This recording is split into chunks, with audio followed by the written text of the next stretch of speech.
We are here to do a job. We are here to provide for the customer and make sure they are not fucked around again, right? And what we're gonna just let people in, and they were polite, but you guys don't know. Like I don't, Liam. I don't. Be glad you don't. That's why you're here. Let's exactly. It's ridiculous. I don't have time for games, ladies and gentlemen. I honestly do not. I have too much going on. I've taken a day here because it's election day, and we're gonna have a fun little. It's not stream. your election day; it's our election day. Yeah. Well, it is. Your election day is the one that matters. No, your day is Felix Haas Appreciation Day. Our day. True. Yes. Right, please appreciate Felix, people. Give him some appreciation and shit. Or DTFO. Yes. Liam, I gotta get the heck out of here because I gotta go. You do. See you later. If this is true, bring me Ethan Van Sciver. If this is what he said and it was not a joke, bring him to me. What are you talking about? Now. Who? EBS and Malin streamed with him for hours. It's clear to me that Nasser will return with open arms. Oh, you want to get Nasser in here or EVS? No, Ethan. Bring me Ethan and John. Bring them to me now. I'll be live all day. What are you talking about? Who are you? Orange Emperor? That's right. I'm the Orange Tyrant. Bring them to me. I'm online. I'll be online all day. They can tell it to my face. They can say it to my face. They can tell me I'm wrong to my face. Well, if this is what's going on. If this is what's going on, share the stream out. I'm waiting. I'll wait because I will not abide this. Got people saying if EVS shows up, I'll leave. You know what? Yeah. If y'all can get EVS in here, I'll leave. Everyone does because we'll deal with this. I will not tolerate this. And I know y'all want me to leave. You're not in a position to say who is not Comic Skate? Sure I am. Let's see. If we're going to let Nasser back in to fuck with Liam because that's funny, let's see how funny that really is. Hello, everybody. Welcome to Afterlife with Nasser, episode 45. Are we in 1984? Everybody, last stream, Afterlife with Nasser, episode 44, I had been talking to you guys about 1984 because I just started reading it a few days ago. I'm on page 117 right now. That's how far into the book I am. But I've recently started reading this, and I know I said this last time, but I mean, we'll talk about it again.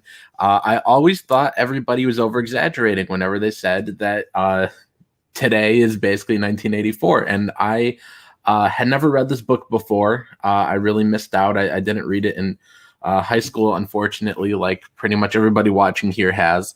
And I was always just under the impression that it was like some real extremist, like dystopian, like thing that would be scary, but it could never happen because I hadn't read it before. So I just had those assumptions that like whatever was happening in 1984 would be like very, very, very extreme, and it wouldn't be like today. And then I've been reading it, and like I said, guys, I'm on page 117. It's 328 pages, so I still have over 200 pages more to go. But the farther I get into this, the more I see parallels with modern day, and I'm just curious, like, what you guys think about all this. Like, I'm going to get into some more of my thoughts, some of the ones from last time, and maybe some new ones. I want to get into that, but also I'm curious, like, what you guys think of this. And please, guys, don't spoil it for me, because like I said, I'm on page 117, so please, no spoilers. I'd appreciate it. So anything from like the first 117 pages, anything from chapter 1 and the very, very start of chapter 2, you guys could talk about. I just got to the part where the dark-haired girl gave him instructions on where to go after work. So we'll see what happens soon-ish when I get to reading the next part. But the dark-haired girl just gave him instructions that were like really complicated, and she's like, you got to go to this gate, it doesn't have a bar on top, and then you got to go to like make a left here, and then a right, then a left, and then you got to do this and that, and that's where I am. So please, no spoilers, don't tell me anything that happens after that, guys, please. I wanted to discover this on my own, but I did want to talk about some of the things. And let me see how you guys are doing. Let me check in with the chat. I hope you guys are all doing great today. Hit that thumbs up, thumbs down, share out the link, please. Let's get some more people in here. But let me see. We got Josh Graydon in the chat. Nice to see you, Josh. Josh was actually in the chat before I even put my shill links in here. Of course, I have my links for Asile, which is not going to go in demand, so time is running out. Back at now, I got the link for the Teespring for our shirts and stuff, and then my books on Amazon. Josh, he got here right before I even put in those links. Like, he was really fast. So let's see what else is going on. P Money says, yes, we are in 1984. There, answered. Well, thanks, P Money. I guess we could just end it now since you already answered for us. Dan Rusco is here. Nice to see you, Dan. P Money says, bring Facebook and Twitter to me. Bring them to me now. Yeah, maybe we'll get into some of that stuff because I need to catch up on that.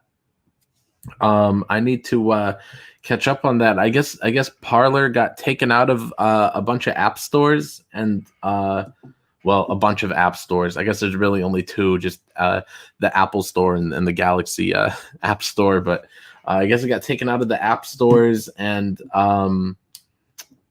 I guess it's like shut down now, like temporarily. I don't know, man. Maybe we'll get somebody on here that knows about it. The green room has the link, so they're free to come on. It's been a while since any of them came on, but maybe some of them could come on and talk about that because pretty much all those guys follow it more than I do, but I still hear stuff about it. So we'll see. You know who would know for sure would probably be John De La Rose. I'm gonna message him right now and make sure like he sees this. Let's see. Get on my stream. We are talking politics. There we go.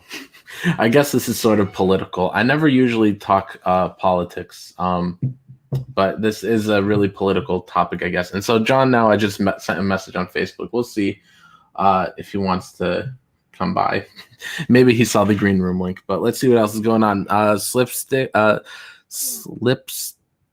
Slipstick says, I don't get Liam. I spent a lot of time on his channel.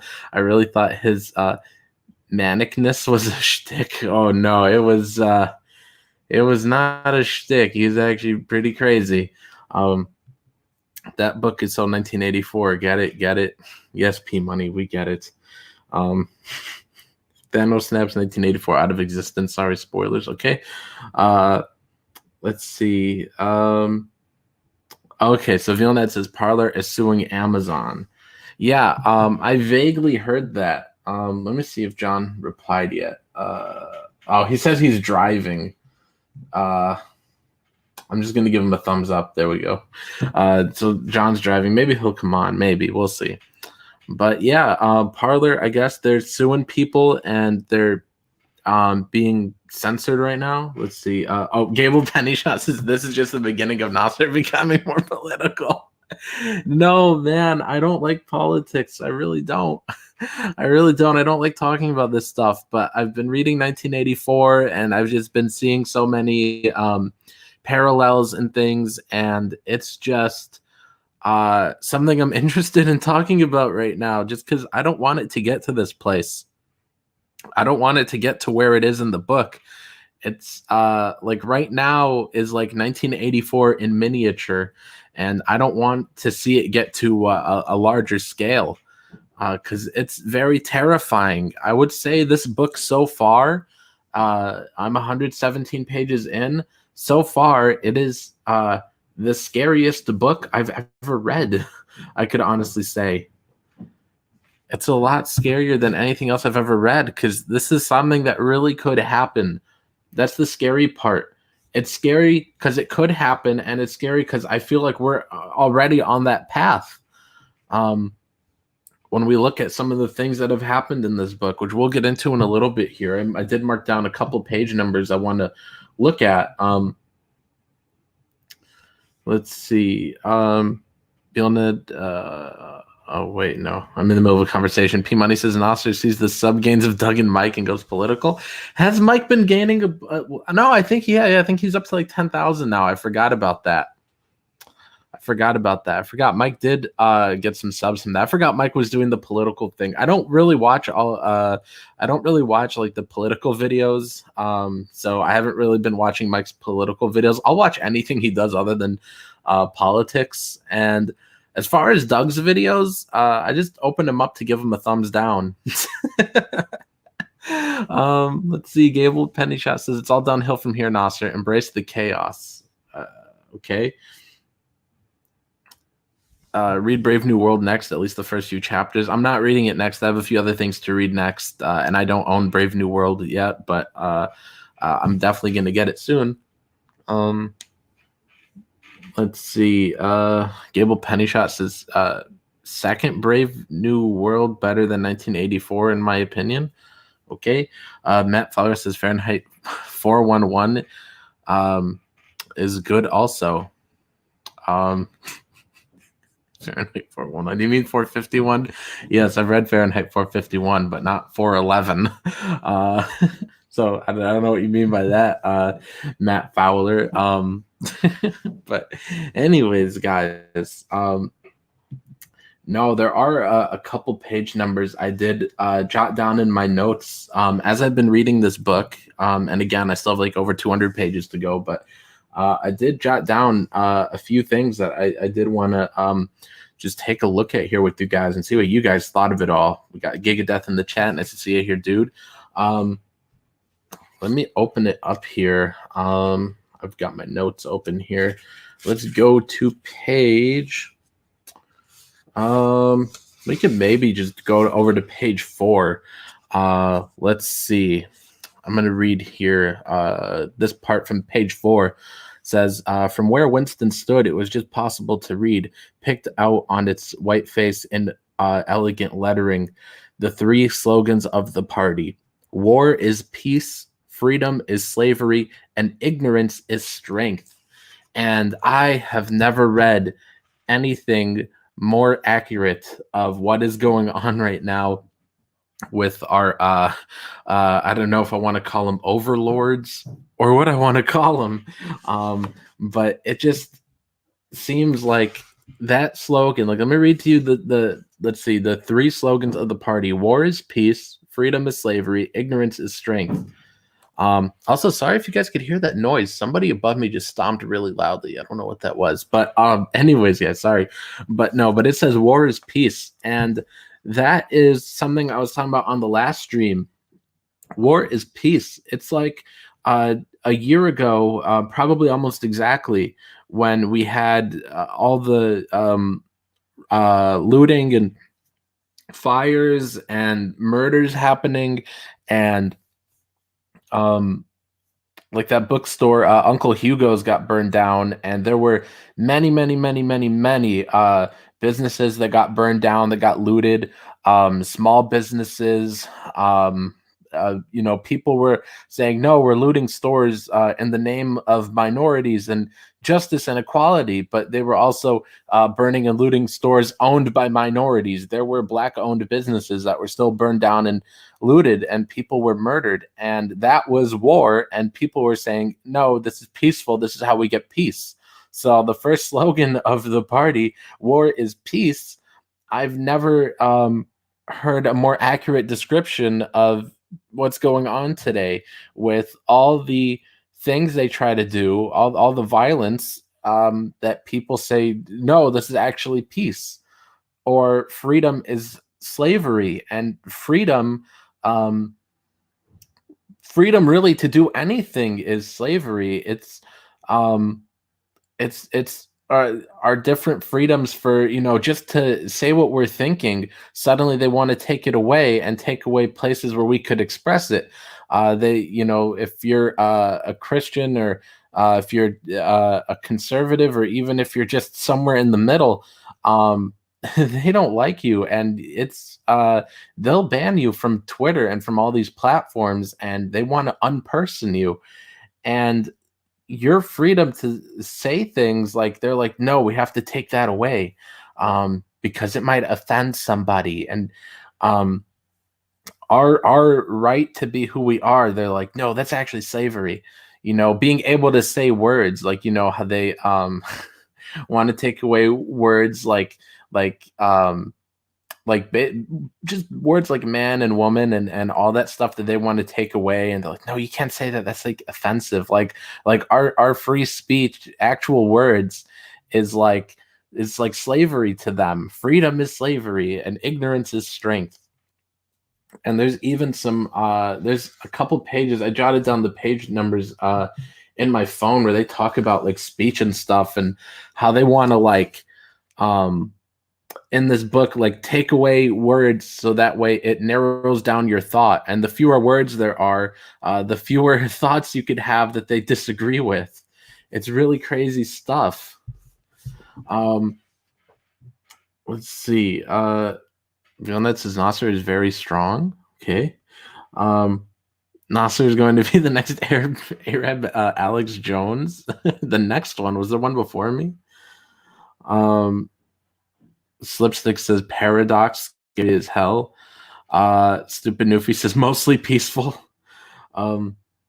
Let's see. Ken Collins says these people are black shirts and brown shirts and the NKVD all rolled into one. They are the actual Nazis. This isn't hyperbole, it's fact. What we are going through now is the pixel net. Okay. But let me see, because I have a few other page numbers written down here, and I should have like gone through them and labeled them, but let me see. Sorry, my phone's on the charger, it's angled a certain way. Let me open this up and let me see some of these other numbers I had jotted down here to see what else we could talk about. Let me see here. Oh, this one's creepy. This is from page 19. Let me see exactly where it begins. Let's see.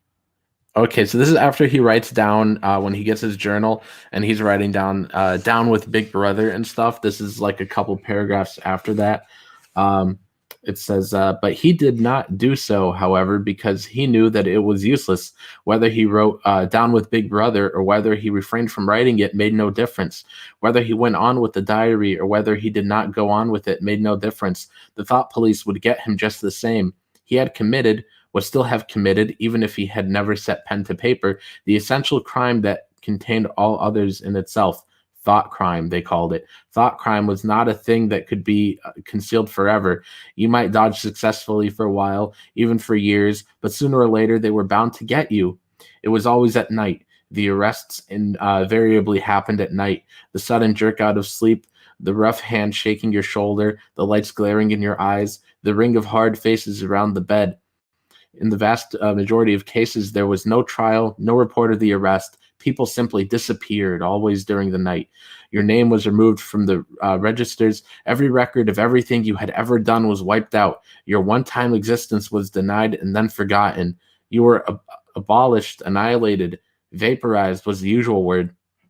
For a moment, he was seized by a kind of hysteria. He began writing in a hurried, untidy scrawl. They'll shoot me. I don't care. They'll shoot me in the back of the neck. I don't care. Down with Big Brother. They always shoot you in the back of the neck. I don't care. Down with Big Brother. And then it goes on for a little bit. Isn't that like one of the creepiest things you guys have ever heard? Isn't that really creepy?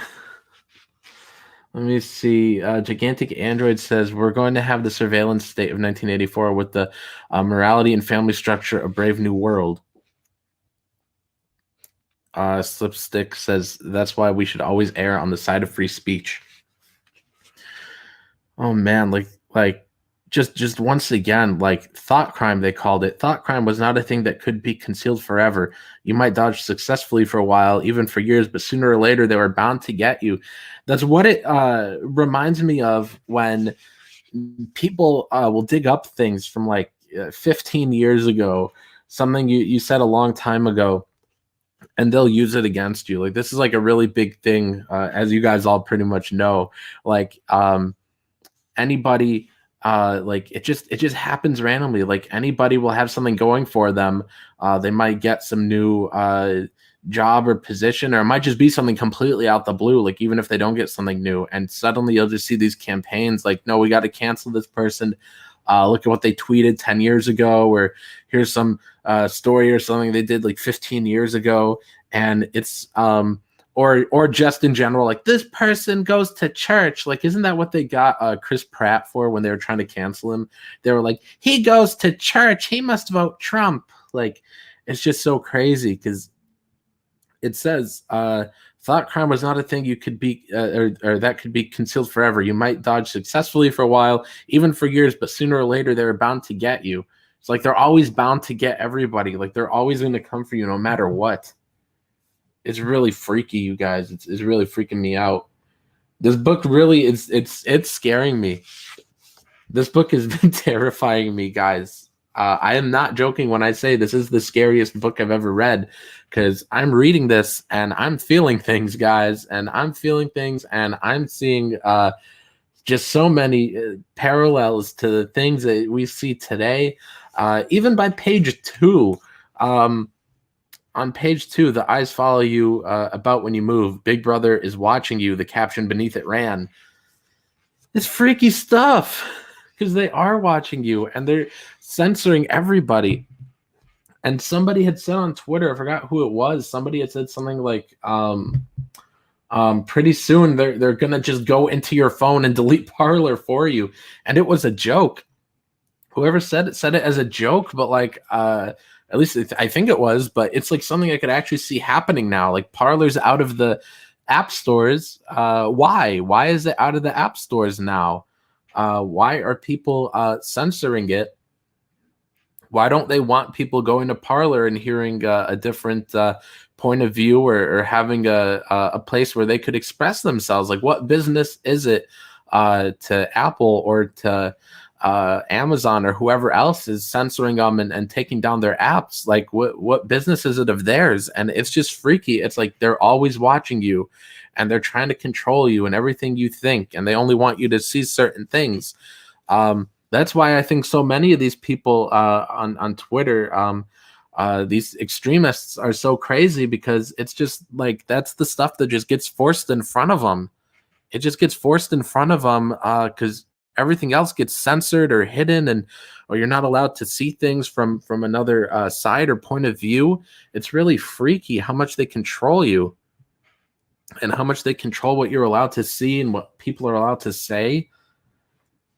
It's creepy. Like Gable Pennyshot says, it's censorship in the form of protecting. Like, no, this is what's good for you. This is what's best for you. Like, no, this is the real opinion. This is the real truth. Like it's hand in hand with some of the other stuff they say in this book, and I don't remember if I wrote down the page number for it or not. But when they go through and they like change stuff in books, like let me see what these other page numbers are that I marked down. Let's see. I think I found it actually. Let me see. Sorry guys, I gotta scan this real quick to see. Let's see. I wrote down page 39. I think this is it right here. Okay, let me read this because I think this is Slipstick says Nasser gets the scary truth twith. Wait, what? What do you mean twith? I don't know.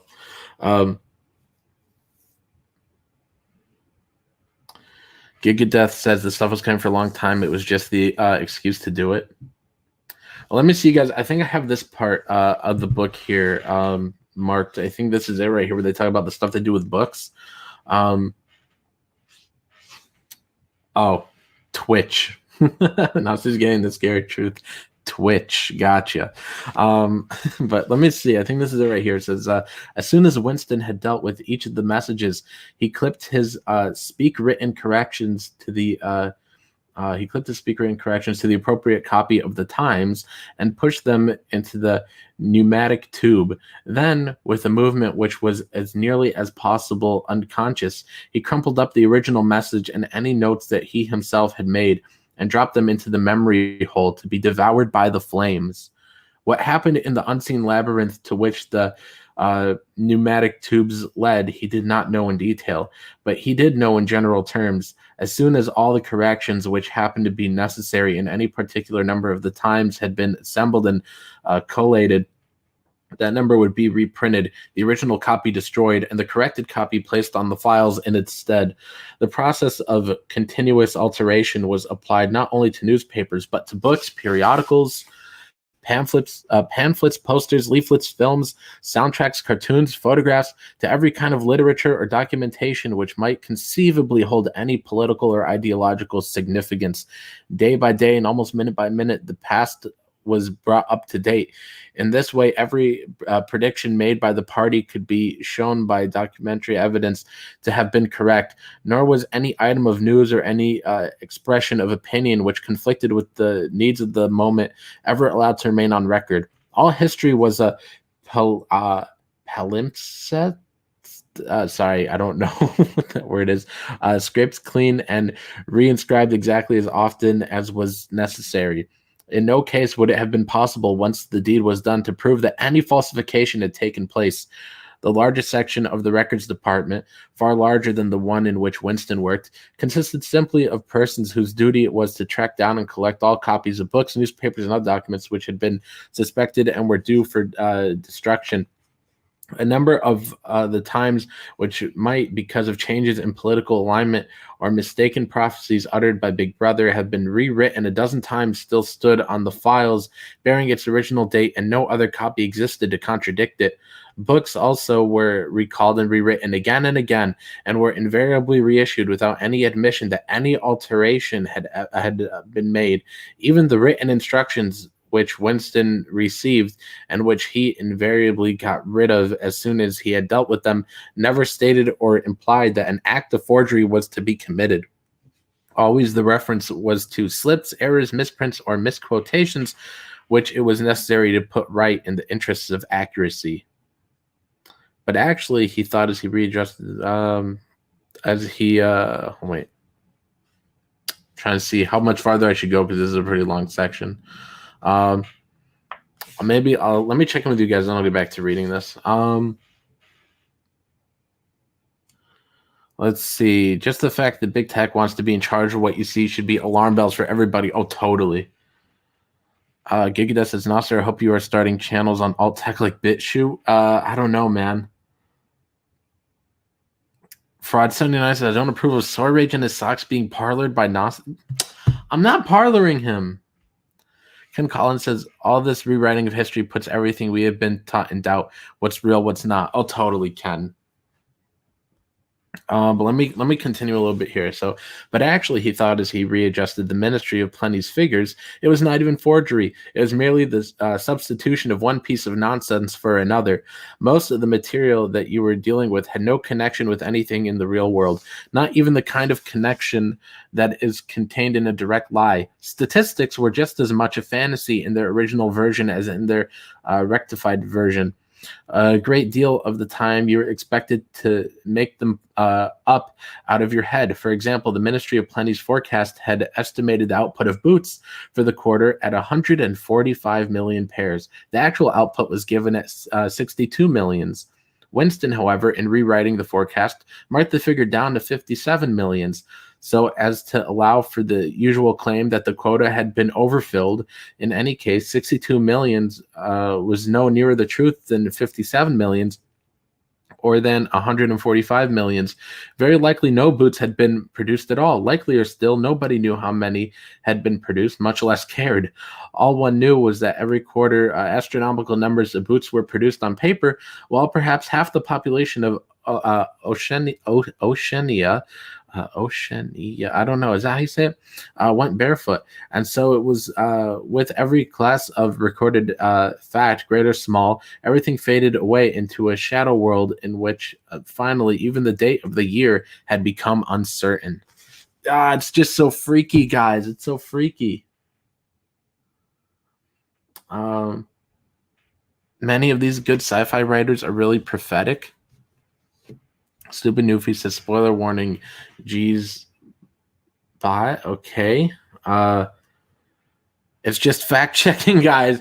Facts, Doodle Squatch. That's exactly right. No, it's just fact-checking, and then they're going to change it to everything that supports them.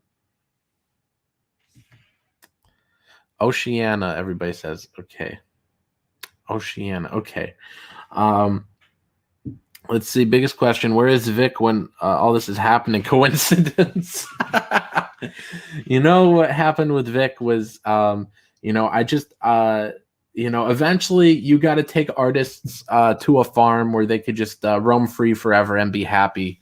And so Vic, he was, he's getting pretty old. And I just, there's a farm and not too far from here. And, Vic was visiting and I just took him up to a farm where he could roam free forever. So that's where Vic is. Orwell knew what was going to happen. Let's see. Vic has been unpersoned. Yeah, we got 25 people in here, guys. Hit that thumbs up, thumbs down, whichever one you prefer. Share out the link to the stream, guys. And have you guys backed Asile yet? I'm gonna get the link copied and put it here in the chat. Here we go. There's Asile. If you guys haven't backed it yet, we are not gonna go in demand. So now's the time to get it. Now's the time to tell all your friends. Let me share my screen. Here we go. Let me refresh. I don't know if I refreshed this recently. Did I? There we go. Okay, guys, 159 backers. 9 days left, guys. We're at $4,361. If you guys have not backed Asile yet, please do. And I did put some updated pictures here on the campaign. This is an update of the cover now with the Secret Comics logo and the Asile logo on the cover now. So that's officially how the cover is going to look. We're not even putting our names on the cover because I did not want to cover up any of this artwork. I thought it was all extremely, extremely necessary. So I didn't want to cover it. So there it is. That's all that's going to be on there is the Secret Comics logo here and then the Asile logo right there. And of course, we did add the black gutter around it. So the pages are going to have this black gutter now that you guys see. So that's new. We just added that. So here's page 1 and then page 2. And of course, these still need to be lettered. But here are page 3 and page 4. And of course, there's a frog on there. Hail Caesar. Page 5 here. Finally got it, cleaned up. And there's that middle panel, that really great panel, probably my favorite panel. And then we've got a page 6 here still needs to be cleaned up, but of course we'll zoom in on the anti-CG cameo. So if you guys want to back Asile, please do, guys. Link is down in the description and in the chat, guys. We got Gold Gauntlet Comics here. Nice to see you, dude. Let's see. How did Asile perform relative to what you expected when you first rejoined CG? I didn't know what to expect when I rejoined CG, but before I rejoined, I thought we were going to make like $1,000. I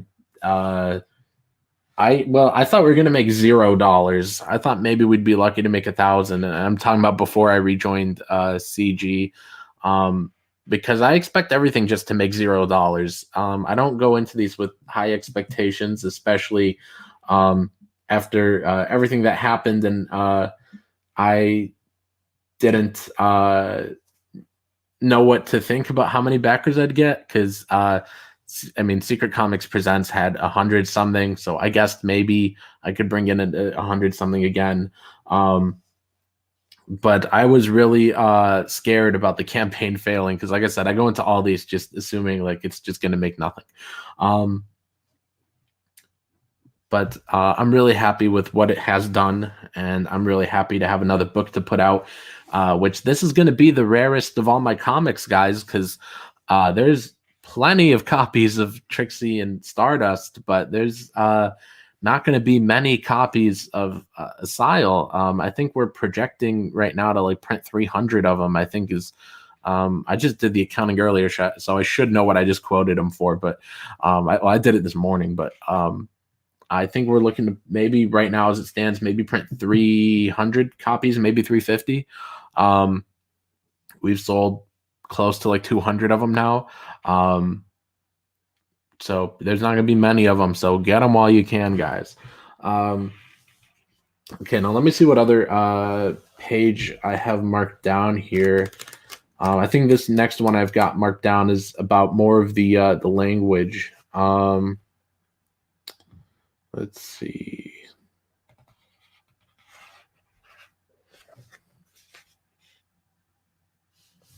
Here we go.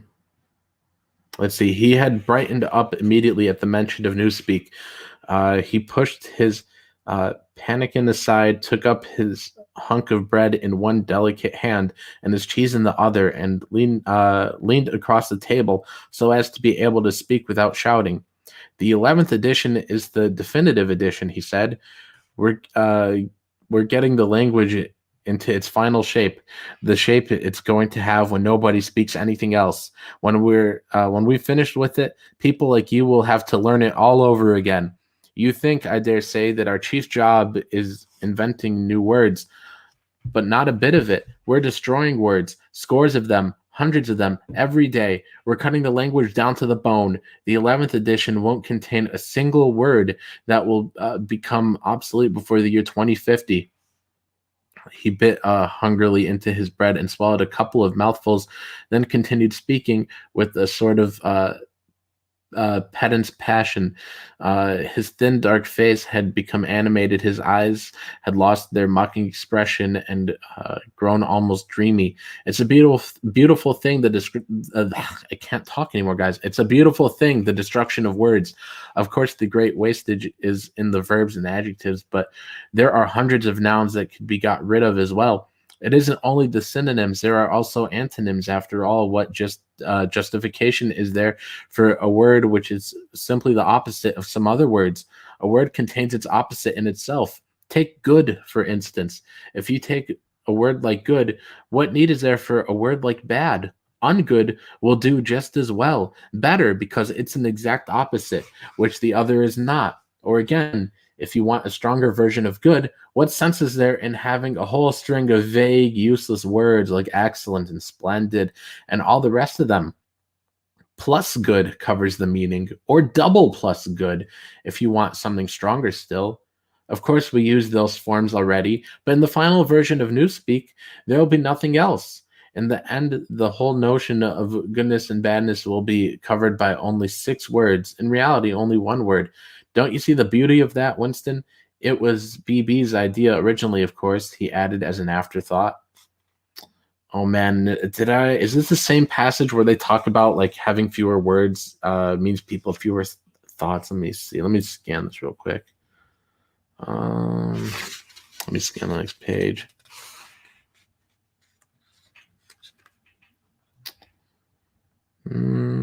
Oh yeah, here. Let me skip a little bit. To where he says, don't you see that the whole aim of Newspeak is to narrow the range of thought? In the end, we shall make thought crime literally impossible because there will be no words in which to express it. Every concept that ever be needed will be expressed by exactly 1 word, with its meaning rigidly defined and all its subsidiary meanings rubbed out and forgotten. It's just so crazy, guys. It's so crazy. And it's like the exact stuff that you see these days. It's like people want to control speech. They want to narrow words. Oh, no, you can't say this word anymore, or that word, or you can't say this, you can't do that. And it's all just to narrow your thoughts so you could only think one way. It's all just to get you thinking like them. Like you have to be some far extremist weirdo, or you can't be anybody at all. That's like all there is now. Or well, at least all they want it to be like.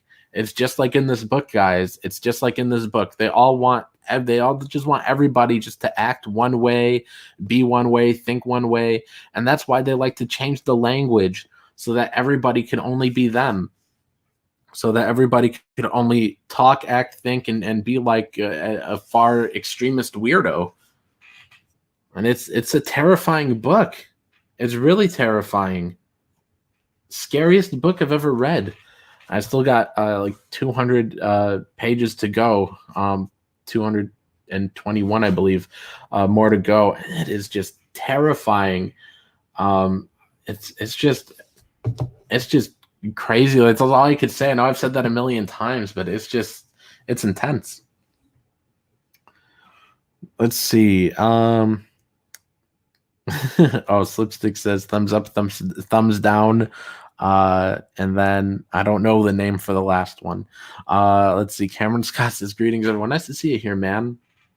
Nice to see you, Cameron Scott, one of our longtime regulars that has been here since 2018, since like summer 2018. So thank you very much, Cameron Scott, for sticking around for so long. Probably the sub that has stuck around the longest, maybe. Let's see. Eric Von Stugel says, what is it again? What do you mean? What is what again? I don't know what you mean by that. I just saw a guest pop up in the back room and then they instantly disappeared. I don't know who was here. Oh,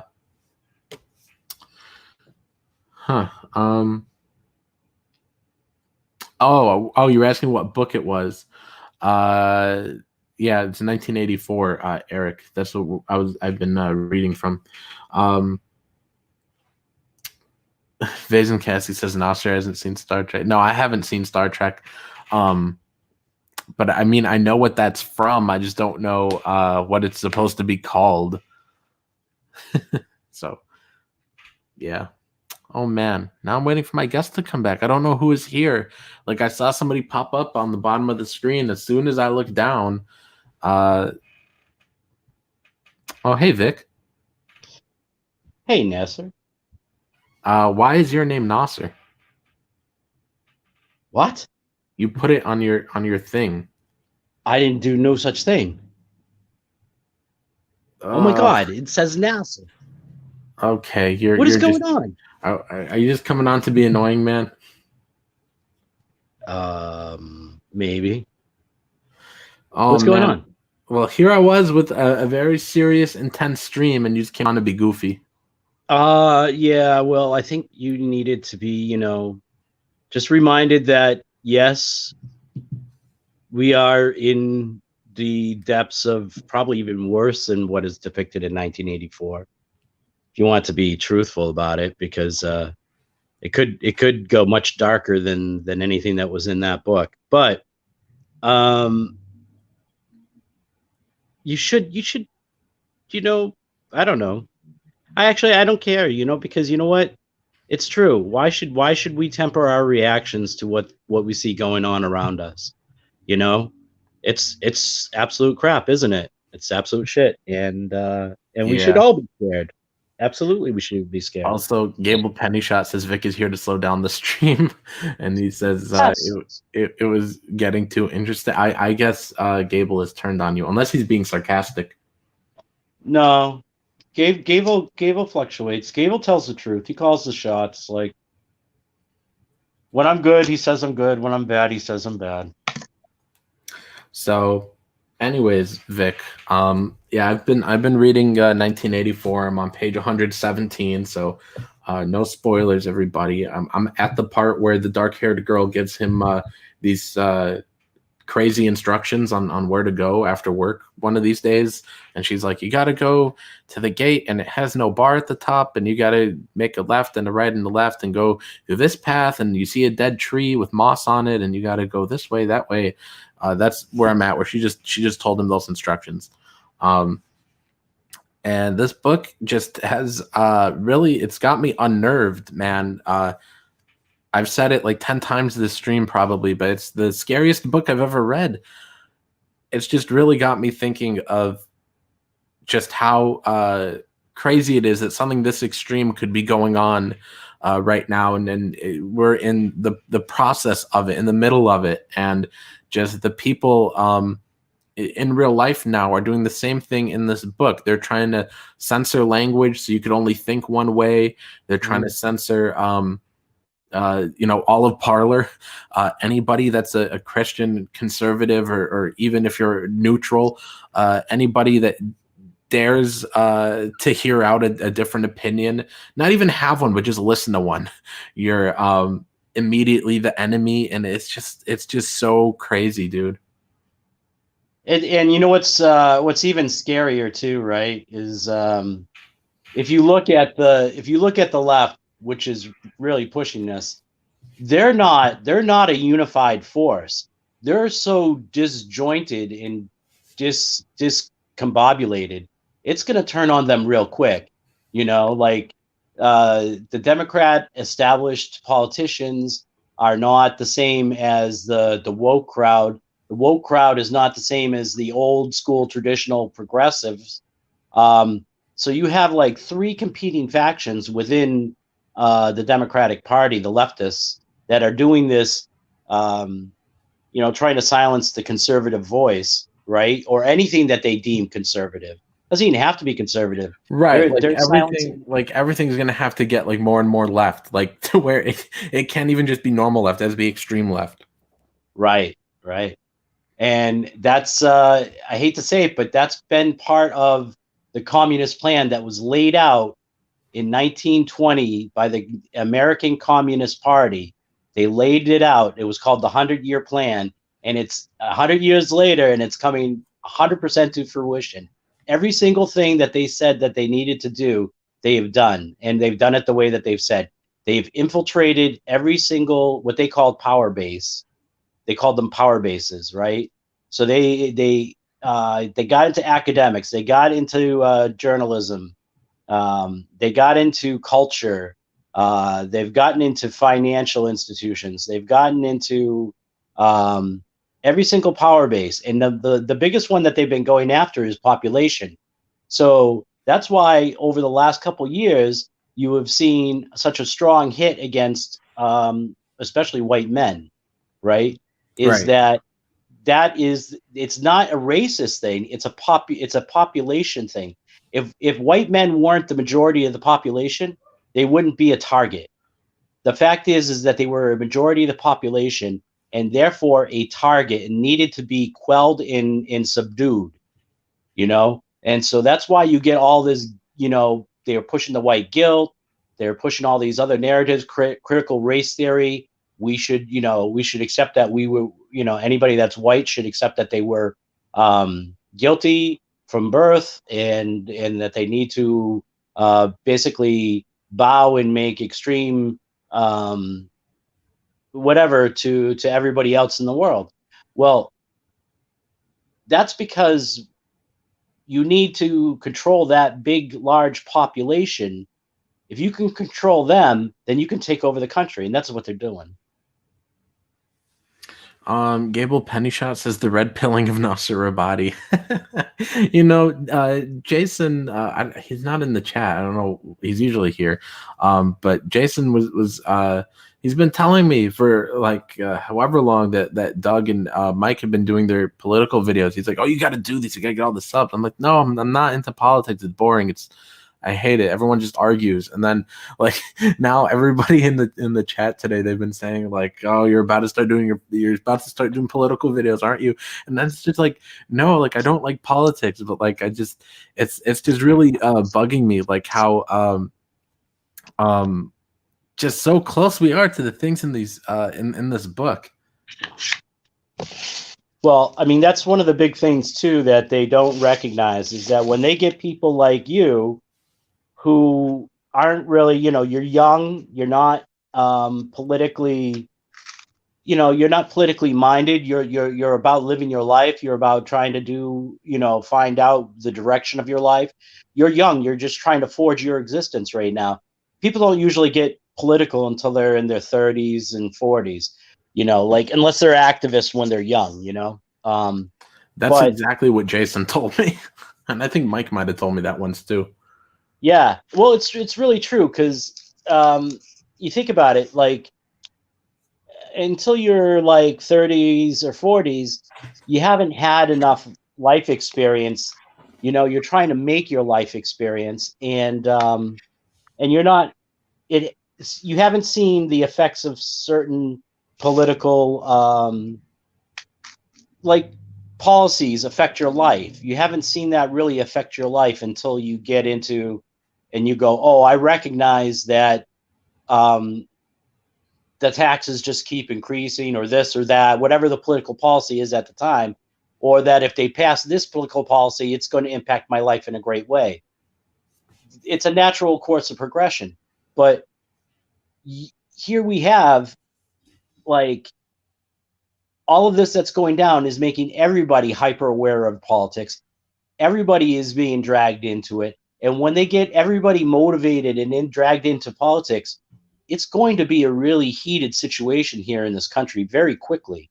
I mean, not that it already isn't, more so than that has been in a long time, but it's going to get it's going to make the late 60s look like a walk in the park. Yeah, I mean, I think they were a walk in the park compared to now. It just feels like that. I don't know. Maybe I shouldn't say that because I don't know everything that went on. Then I just don't even know everything going on today. I'm still in the dark about things. But yeah. Man, it is just a scary situation. Just with everything getting censored and changed, and entire communities of people just being thrown down the memory hole. Now, you can't download Parler anymore.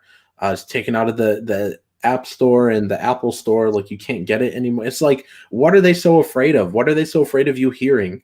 It's just so crazy. It's power and control. It's about dissension. You can't have dissenting voices and control a narrative. They want to program your life for you. They want to tell you how you're supposed to live. They want to tell you that how they want you to live is going to be happy and joyful and everything. This is everything that the Communist Party has ever told anybody during any revolution ever. There's two types of revolutions that the communists have laid out in their plans. There's the violent physical revolution, right, that everybody thinks of, as in Cuba, as in what happened in Cuba and everything. But then there's the color revolution. Now, the color revolution is basically done by infiltrating ideals, thoughts, and it's done without weapons. It's done by infiltrating all the power bases and undermining them, like they have. Like with schools, look at what they teach kids in schools now. For the longest time, everybody was fine, with the idea that, okay, well, all these liberal, super progressive ideas are being taught in college, and that's not a bad thing, because everybody should have an expanded view of the world and should have the ability to look at different points of view and use critical thinking to make up their own minds. Well, all of that liberal indoctrination is now in our elementary schools. It's in our kindergartens. It's in our preschools. It's not even just in the colleges anymore.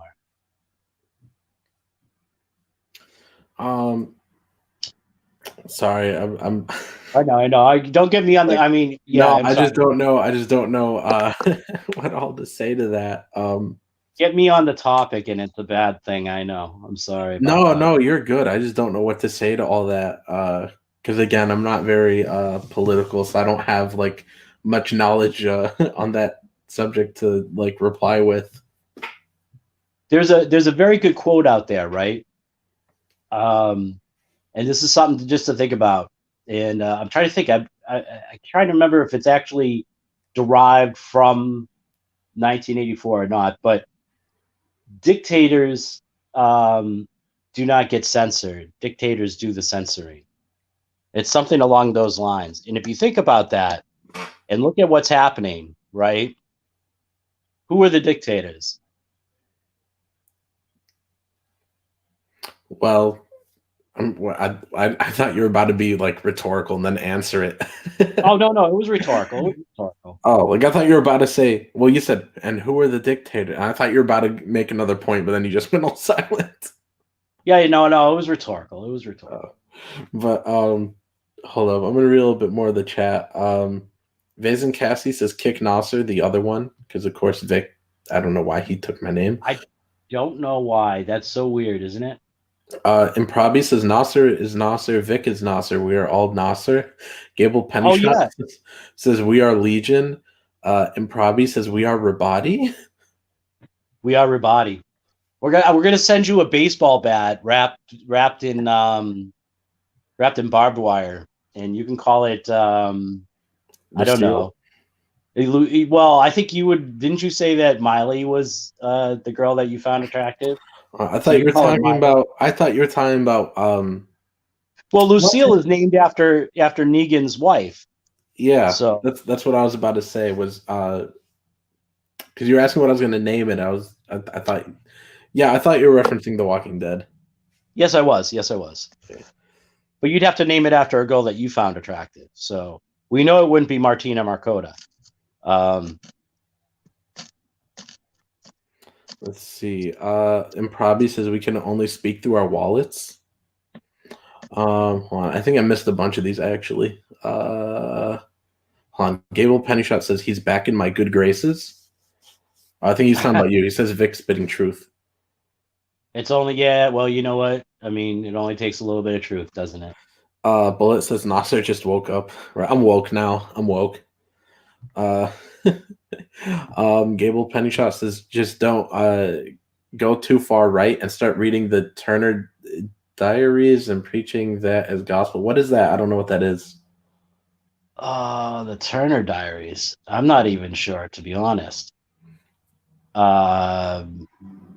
You got me on that one, and I'm not the most educated person, but I haven't heard of the Turner Diaries now. Bullet says winners don't act like this. They are losing powers. They had to do everything they could to cling to what little they have left. That is a really good point. Doodle Squash says if you can control what people say, you will eventually control what they think. Yeah, that was one of the passages we read in 1984, Vic. Before you got on here, I was reading. I was reading some passages I had marked down, and that was one of them where they talk about destroying language and that if there are fewer words and there's like less of a chance you could commit thought crime because there's fewer ways to think. And I was just like, man, this is so intense. And you know who warned about this, Nasser? Huh? Do you know who warned about this happening? Ethan? No. Well, Ethan might have, but long before Ethan, there was a super liberal, right? He was considered one of the biggest named liberals in the entire world, and he was a scientist. He was a very famous scientist named Carl Sagan. I don't know if you've ever heard of him. I don't know. He was a bit before your time. He was very famous. He was always on PBS. He wrote many books. He once famously told us that trees were our cousins, and that we should respect them more. But he wrote a book where he warned about this exact same thing happening to us, what we're going through. And he was a liberal, and he said this would be what he called the death of society and the beginning of the second dark age of mankind. It would be the biggest death to society as we know it. And it's what we're going through. Everything that we have seen, the controlling of speech, the controlling of language, the changing of language, making up words and deleting words, all of that he laid out as being the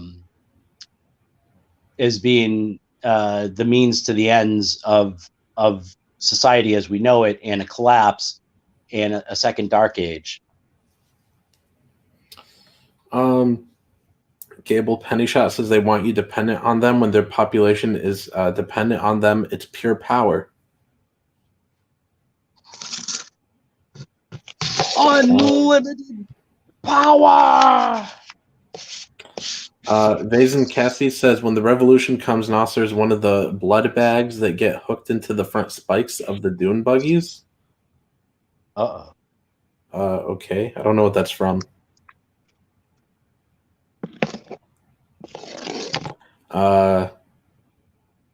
What did Nasser learn in kindergarten? Well, it was definitely none of that woke stuff. I can tell you that. Like, uh, I mean, I don't remember everything, of course, but it was none of this woke stuff. Like you see, people talking about it now. Like, we're teaching kids gender studies now in kindergarten, so they could learn their identity. And it's just like, no, leave those kids alone. Like, when I was in kindergarten, that was the last thing I was thinking about. I was thinking about building a giant tower with blocks, so that way I could take the toy car and just like throw it through it, and would you ever do that? Like that's some of my only memories of kindergarten would be like building something with blocks, and then you take the race car and you're like vroom vroom, psh, and then you make like a big like crash explosion thing. Like that's what kindergartners think about. I think that might actually be the highest T thing I've ever heard you like say.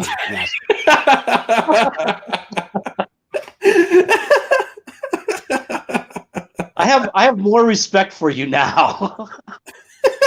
I was expecting you saying in kindergarten I was learning to read Odysseus' Odyssey, I wasn't expecting you to like actually have like a genuine kid male dominated let's build and destroy moment, That's great. Oh man. Cameron Scott says Rabadi resistance. I don't know what's going on here. But if we want to build the Rabadi resistance, we all have to back a Sile and buy a shirt and buy all my books on Amazon, all 5 of them. You guys got this. Let's see. Oh my goodness, you're killing me. So let me give you an update, Nasser. My laptop is with my friend now who is trying to fix it. Because it just froze up on me. So oh man. I'm gonna get it back tomorrow and you will have the scans tomorrow. Okay, guys, we're just 3 scans away from being done. So that's all we need. Just those last 3. Wait, sorry, what? Do we have right now? Let me check real quick. Also, I'm being asked if I know Brian from Six Gun Gorilla. No, I don't know him, but I think that was an Indiegogo I retweeted a long time ago. Yeah, he's a cool dude, Brian Kriskow. He's a very cool dude. Let me see. I think we did get a backer actually. Let me refresh. See what we're at now. Awesome. Yeah, we're at 160 backers, guys. 9 days to go and no in demand. We're gonna just close. So now is your chance to get it. Your only chance. Unless we do a reprint.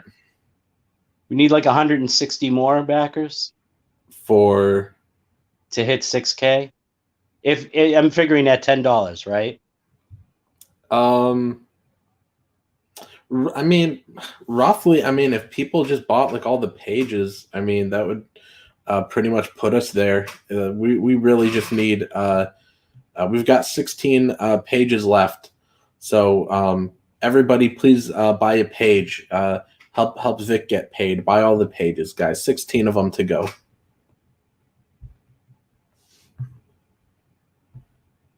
So right now, I have 14 sketch cards to do. Right? Yeah, I believe it's 14. Yeah, I think it's 14. Yeah. Okay. So, and only like 5 or 6 head sketches? 6 head sketches. Okay. That's not a big deal. But don't take on too much stuff now if you're about to offer some crazy deal of back it today and you get 10 sketches. Like, don't burn yourself out. No. But listen, sketch cards, I could do 20 sketch cards on a sheet, right? Okay. 20. That's 5. It's 100.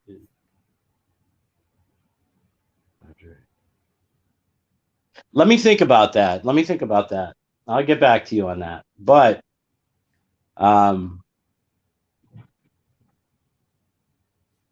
Yeah, that's something best I just think about. You're right. I should think about what I'm about to say. Yeah, don't over offer anything. Not 20 sketch cards per backer. No, but I'm thinking I'm gonna look at it. I'm gonna look at the possibilities. I can figure it out. Maybe I could get a sketch card for every backer. That would be no. Just chill, Vic. Just chill. Well, you know, I don't know.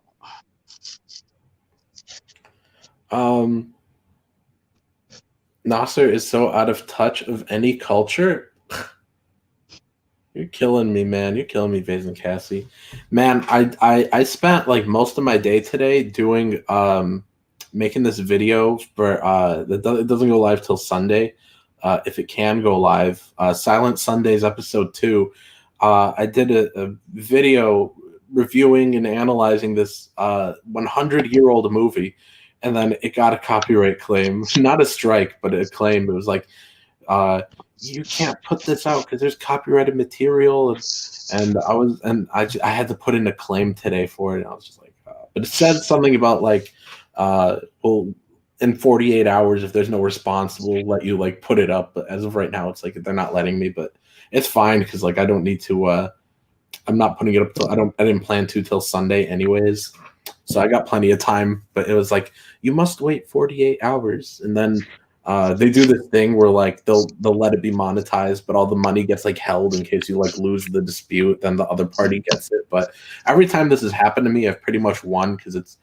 Well, that movie too is public domain. Like I said, it's 100 years old, so I don't know what they thought about the copyright. It didn't even tell me whose copyright it was claiming it. It just said like copyright dispute. But the whole point is, I'm not so out of touch with any culture. In fact, I'm going backwards in time. He's very in touch with the German culture of the late 1800s. No, this one wasn't German, but I did get a German expressionist movie to watch the other day. I bought one called, well, I don't know how to say it. It looks like it's Faust, Faust, directed Faust. by, is it Faust? Faust, Faust, directed by the same guy that directed Nosferatu, F.W. Murnau. I just bought that the other day. Yeah, that's a classic. Yeah, that's one of the ones that I'm gonna be reviewing on the Silent Sundays thing I'm doing. I've got to. Well, this Sunday coming up is going to be for the Charlie Chaplin's movie, The Kid. That's the one I just got this claim for, but it's public domain now. It's 100 years old. Anything before I think 1925 and older now was all public domain. So it's from 1921. It's well into the public domain. So I don't know why I got this strike, but well, not a strike, a claim, but it says like within 48 hours we'll let you publish it. So, but yeah, that's going to be episode 1, and then I think I'm going to for the next ones I'm going to do all the ones I already talk about all the time, Caligari and Phantom of the Opera and Nosferatu, like those ones I've already seen. I'm gonna do all those ones next, and then we'll get into some new ones like Faust and Alfred Hitchcock's The Lodger. I have that one. I haven't seen it yet. There's also Lon Chaney's Hunchback movie. I have it. Haven't watched it yet. That's going to be an episode eventually. They're picking on me in the chat. They're saying Vic's going to offer his firstborn child next. How much for Vic's firstborn? Well, just to let you guys know, my firstborn is Nasser Rabadi, and he's free. You can have him. Sauce says, "What did I miss? Nothing really. Just talking about 1984 and stuff and reading parts of it." Sauce says, "No in demand. Isn't that just bad business? Keep it open until print." I don't know what you mean. Once it's done, once this campaign ends, we're going to print. Like once we get the money from the campaign.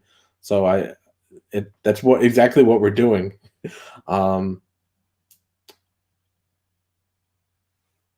Is Nasser opening up an Etsy account so he can sell the rest of his stock? No, I just sell them through PayPal, really. I've thought about doing a website, but I just don't have enough items to offer on a website, and I don't have crazy demand right now anyway, so this is very manageable. But I'm also thinking to put all my comics up on Amazon just when I get a few more of them. 20 sketch cards per backer. Vic is going to offer his firstborn next. Yep. Can you guys subscribe to Patrick Thomas Parnell's channel? He's only at 667 subs. Let's get him to 1,000. He'll Comicsgate. Yes, everybody go sub to Patrick. I'm subbed. Patrick used to come on my channel all the time back in the day. He's cool. That's Johnny Phantasm. Yeah, he's a cool dude. Oof, how much for Vic's firstborn?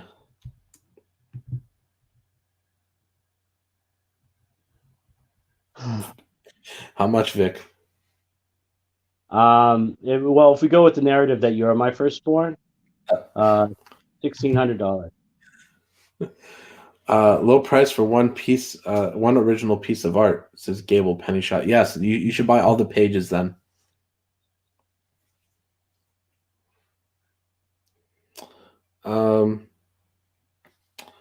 If they re-release the movie at some point, doesn't that reset the copyright clock? No. There's no like reset of the copyright clock. Yeah.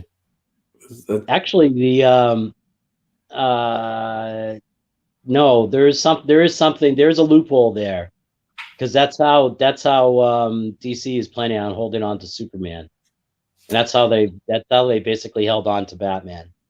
Well, no, enough time hasn't passed yet for either of those, but no, it's anything before like 1925 now is public domain. Oh, really? Yeah. Well, as far as movies are concerned, and this movie's from 1921, so it's 100 years old. So Superman would be coming up in the next 5 years? Superman's 1938, so I think it'd be like 17 years. 17 years. Or no, maybe less than that. 12 years. 12 years. Yeah, I think probably like 12 years, yeah. I think something like that, yeah, something around that. So Have you started writing your Superman? Why would I write Superman? I just do a ripoff. Just do a ripoff. You need to own it. Like, you don't gotta wait for Superman. This is true. We got Ick This in the chat, and I see here, dude. Hello, Art of Read. Let's see. I think I'm in the middle of like some conversations here.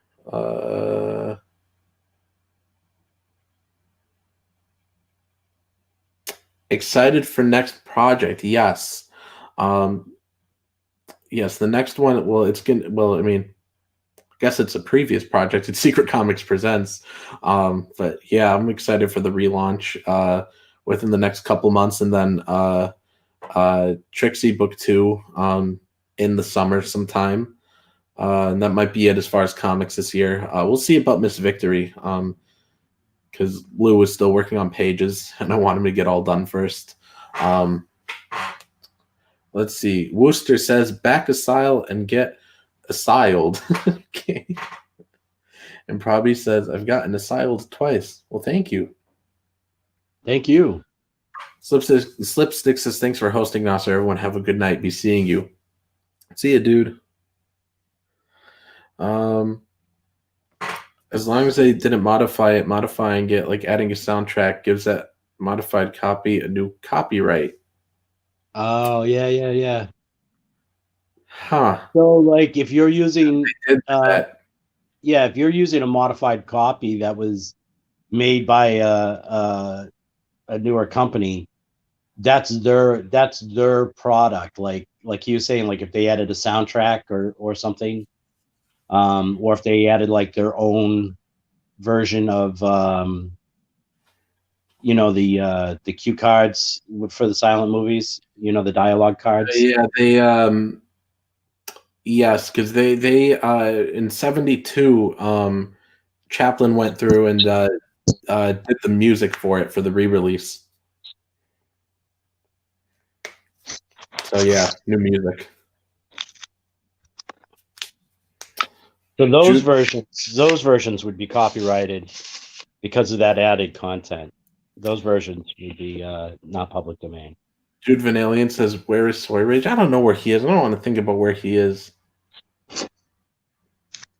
Sauce says, "After the campaign, will you do some private deals for unsold pages?" Actually, all the unsold pages are going to be burned and thrown out. So if you want to get the pages, you got to get them on the campaign. That's the mail-in militia way. Yes.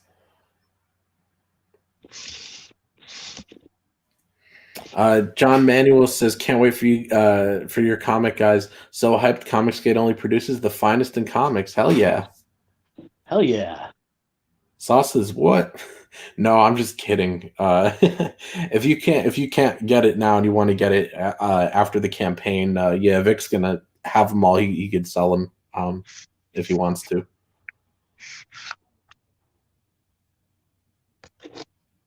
Maybe I'll buy one of them, one of the unsold ones. Let's see. Gable says, "CG auction the pages. It's coming up too." I mean, I guess that's Vic's decision if they don't sell. Sauce says, "Save a page for CG auctions." Well, I don't think he's got to set one aside. We've got a lot of them left. We've got plenty left, and here's the thing: like if you do have in mind that you want to get a piece, if it's possible for you to get one before the campaign ends, I mean that helps the campaign out significantly. Like we've talked about, we're trying to hit we're trying to land around 6K, as close to it as we can, because that would make everything very, very easy to pay for everything, including my my rate for drawing the book. And I mean, here's the thing: like we're very grateful and happy for the support that we've gotten for this project. This was just something that we wanted to put together as an idea and give it a shot and see how it worked. We were both, Nasser had been out of doing comics for a while, and I haven't had a comic produced yet. So this was kind of like a trial. I don't want to say a trial run, but like let's get the train moving. Let's get something going. So we're very grateful for where we are at, but we would like to at least get to around 6K before it ends, if possible. That just to let everybody know, I mean, that just means that the book gets made and I get paid, the letter gets paid, and Billy, our post-production, preprint guy gets paid. So that's it. Nasser doesn't get a paycheck out of this unless we get to like $8,000, So I mean, yeah. I just get to pay for everything. I paid for the patches out of pocket. I just ordered the stickers today. I thought about ordering the trading cards too, but then I just, because we're so close to the $5,000 stretch goal that I'm just like, I don't want to order them and then have to put in another order for even more cards if we have to do a second card. So I'm just like, I'll chill for now. So we'll know pretty soon here if we're going to hit that or not. But yeah, I mean, I've started, we already have the patches. I did that unboxing. I ordered the stickers today. So yeah, I mean, I get to pay for everything and Vic gets to make all the money. Yeah, I mean, pretty much. I mean, here's the thing. Like, this is, like if people once put out there, I don't want to bring up past drama with dealing with other people, but people tried to spin this narrative that Nasser was trying to give me the shaft on anything. And he hasn't, not one single bit. You know what I'm saying? Nasser has even said that if we didn't meet the 6K, whatever, he would find a way to pay me my page rate for the book anyways. I mean, that's, to hear that come from somebody who's putting out a book, right? I mean, that's a pretty honorable thing for someone to say like that. You know what I mean? So I'm saying this is PR for Nasser in a way, because I feel like he's gotten a bad shake on a few things, and that's definitely one of the things that he's gotten a bad shake on. He's definitely fair, and more than fair on that end. Like he's an honest businessman. That's all I can say about Nasser. He is an honest businessman. Thanks. Yeah, man. We'll find a way to get you paid your full normal rate, even if we don't hit that $6,000. We'll find a way to get you something. And pretty much, guys, most of the original art money, minus the Indiegogo fees and shipping expenses, goes right to Vic. So that's why the art tiers help us. Also, the thank you page tier, I always say, helps us the most, because you guys pay a lot extra to get on that page, and then we're just shipping like a normal package, so like the extra money from the thank you page does go to covering certain expenses. So that one's really important. And yeah, we got Mike. And if you're looking for hey boys, if you're looking for like a cheap art deal, the best one on this campaign is getting the head sketch. That's I know Nasser put like a 4x6 size on it. That's actually going to be the size of the comic book. So that's actually a $50 tier, but you get the comic book and all the perks that come with it, plus the head sketch. And the head sketch is what I would normally charge $50 for. So that's probably like the best deal. If you're looking for that kind of deal, that's the best deal on the campaign right there.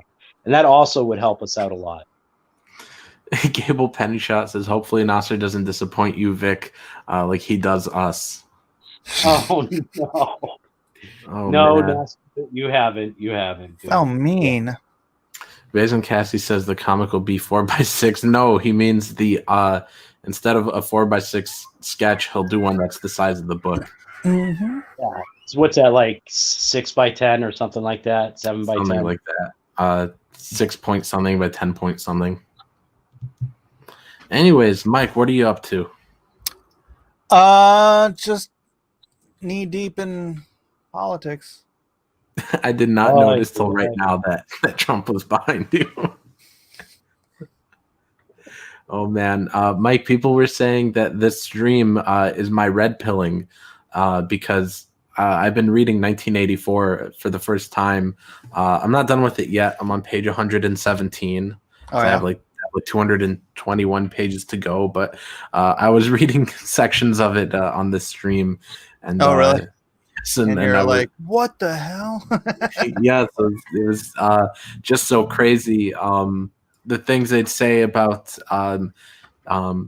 changing the language, because then with fewer words, there's a fewer chance that people, or a lesser chance that people will have a different opinion.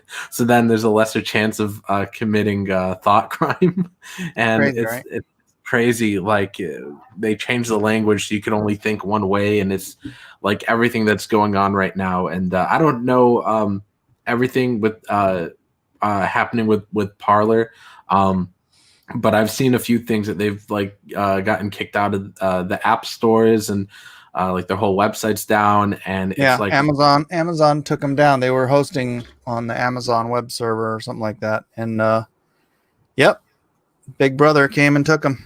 Right. And so it's like, wrong speech. They had too much wrong speak on there. Right. And they're so scared of people not even having another opinion, but just the chance that they might hear it. Like, they're just so scared of people having any sort of different thought. Like, everyone has to think the same, and everyone's got to be a far left extremist. Yeah, that's right. They have to push their agenda because they don't want people thinking for themselves. They don't want people thinking. They just want people nodding their heads like, right, pay your taxes. 2 legs good, 4 legs bad. Would you say, sorry, Vic? Ron Orwell. So Mike, let me ask you a question, right? Because I know that you've been keeping up on this. Did that whole Italy thing fall apart, or? No, what I was thinking about that is that delivering the goods on that, they were supposed to the I don't know if it was the CIA or who it was exactly who was supposed to deliver that report, was supposed to deliver it, I believe, to the president by today, which doesn't mean it has to be made public by today, right? Oh, all right. So yeah. Oh, I'm curious. crazy. Yeah, I'm curious what's going to come out on that too, because that's a legit affidavit, man. I read an article today, and they're like, "Oh, this falls apart upon closer inspection." I read all the way through the article, and I'm like, nothing that you said gives any indication that this falls apart on closer investigation. But yeah, I've been the only way it falls apart is if it's kept silent. That's the only way. That's right. That's right. That's why Google and Facebook and Twitter and Amazon and everybody is trying to silence everyone who wants to speak the truth. It's crazy. It's like 1984, Nasser. So, Mike, because I haven't really been keeping up with the political videos, because oddly enough, I'm not really very much into politics, even though this stream was all about politics, because I've been reading this book. But I know you've been doing politics videos. Has that been turning into new backers for you? No, not per se, but I don't really push it much. I'm just concerned about actually building the audience.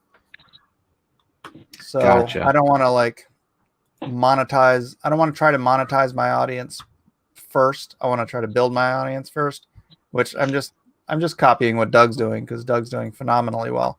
What's he at? 350,000 backers now, for 360, something like that. I don't know. I don't really keep up with his channel. I'll check for you. But I just open up his videos to thumb them down. That's very mature of you. Even I don't do that, because I actually like some of the videos he's made on the doing the political stuff. But I'll give him that. But it's really weird that people find him to be as charming as they do. You know why? Because they haven't already been biased. Oh, okay. He's got 384,000 subscribers. That's the whole thing with this crap, is people have people with loud voices have painted Doug to be some sort of a dirt worm or something, and therefore people approach him the way he just like anything. It's human nature.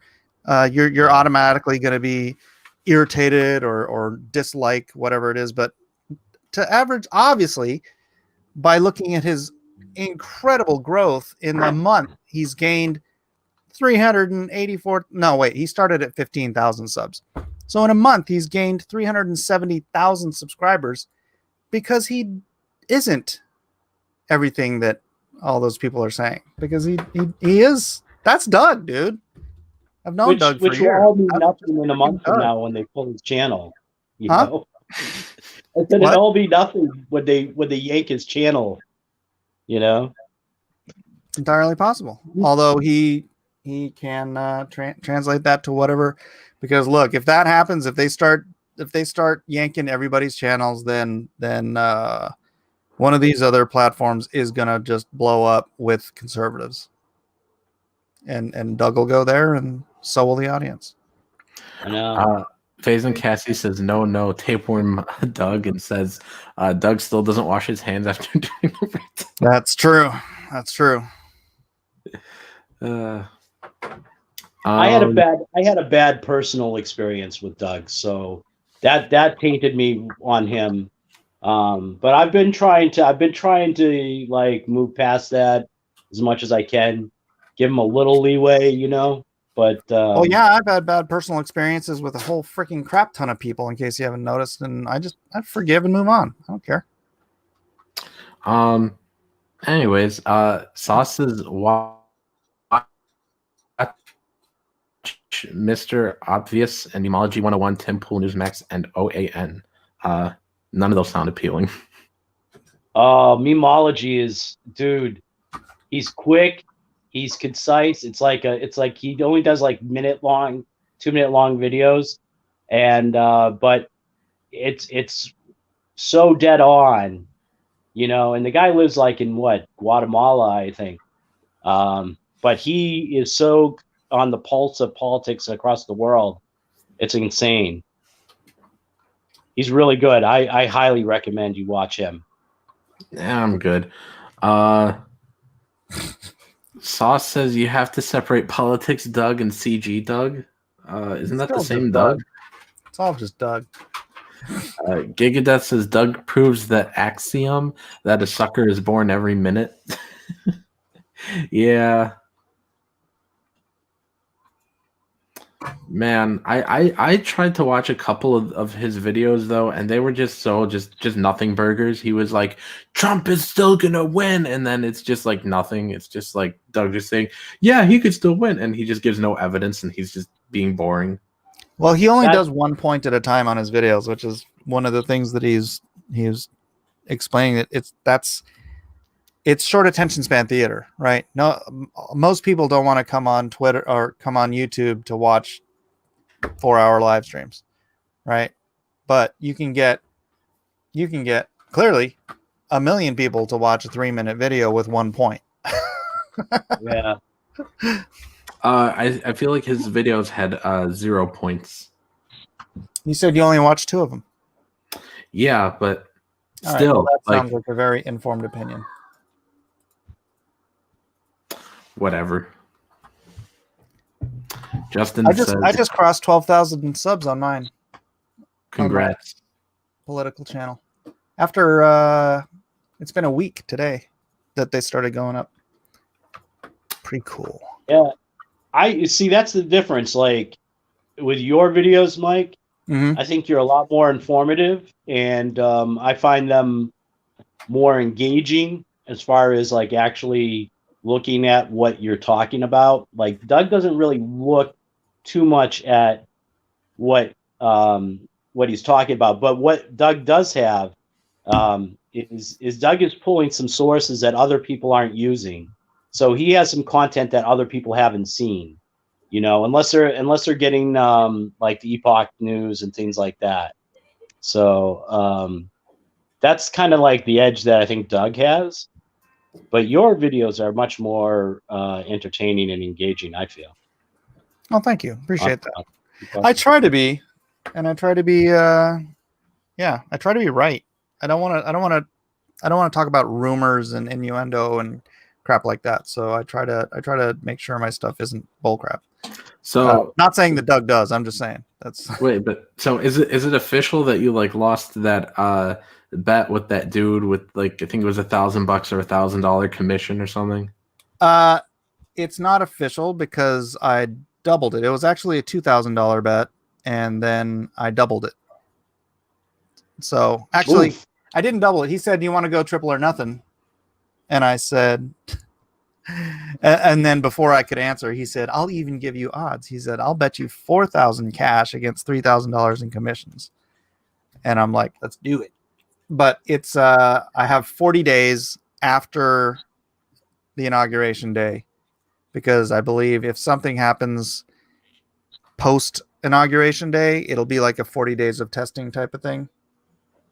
Oh, all right. What do you mean? Proofability, right? Bro, you gotta read your Bible occasionally. How many books have you read and you just don't know the Bible at all? No, but tell me what you mean. 40 days of testing. It's the number of testing in the Bible. Okay. Jesus was in the wilderness for 40 days. The Jews were in the wilderness for Jesus was in the desert for 40 days. The Jews were in the wilderness for 40 days. It rained for 40 days and nights. It's the number of testing. And so I just use that as my testing buffer. So what do you think might happen in those 40 days? I don't know, man. This is all God. This is all going to be some bizarre, miraculous resurrection of a presidency, and God willing, it's going to root out all of the freaking poison communist, or we actually see the globalist second coming. trash. Second coming would be fine too. Huh? I said second coming would be fine too, but no, just dude, they've been killing this country for decades, for 100 years. They've been killing this country in their backroom globalist. It's just, and if they can't root it out, I just think we're doomed anyways. This country's just going downhill. It's been going downhill for so long. There will be no stopping it unless we can reverse it with this. Like I was telling Nasser earlier, in the 1920s, the American Communist Party laid out what they called the 100-year plan. And it's exactly everything that has taken place over the last 100 years. And it's coming to fruition right now, like 100 years later. Send me that. Send me that. I'll do a video on it. Yeah, I will look for the sources on that. I read it a long time ago when I was in college. Yeah. Sauce says, we're screwed. Politicians are in bed with big tech. I'm sorry, but it's true. Oh, yeah. I did a video on that today. It's total fascism. When you have the media in lockstep with the socialists, it's socialist media. That's what I've renamed it. It's not social media. It's socialist media.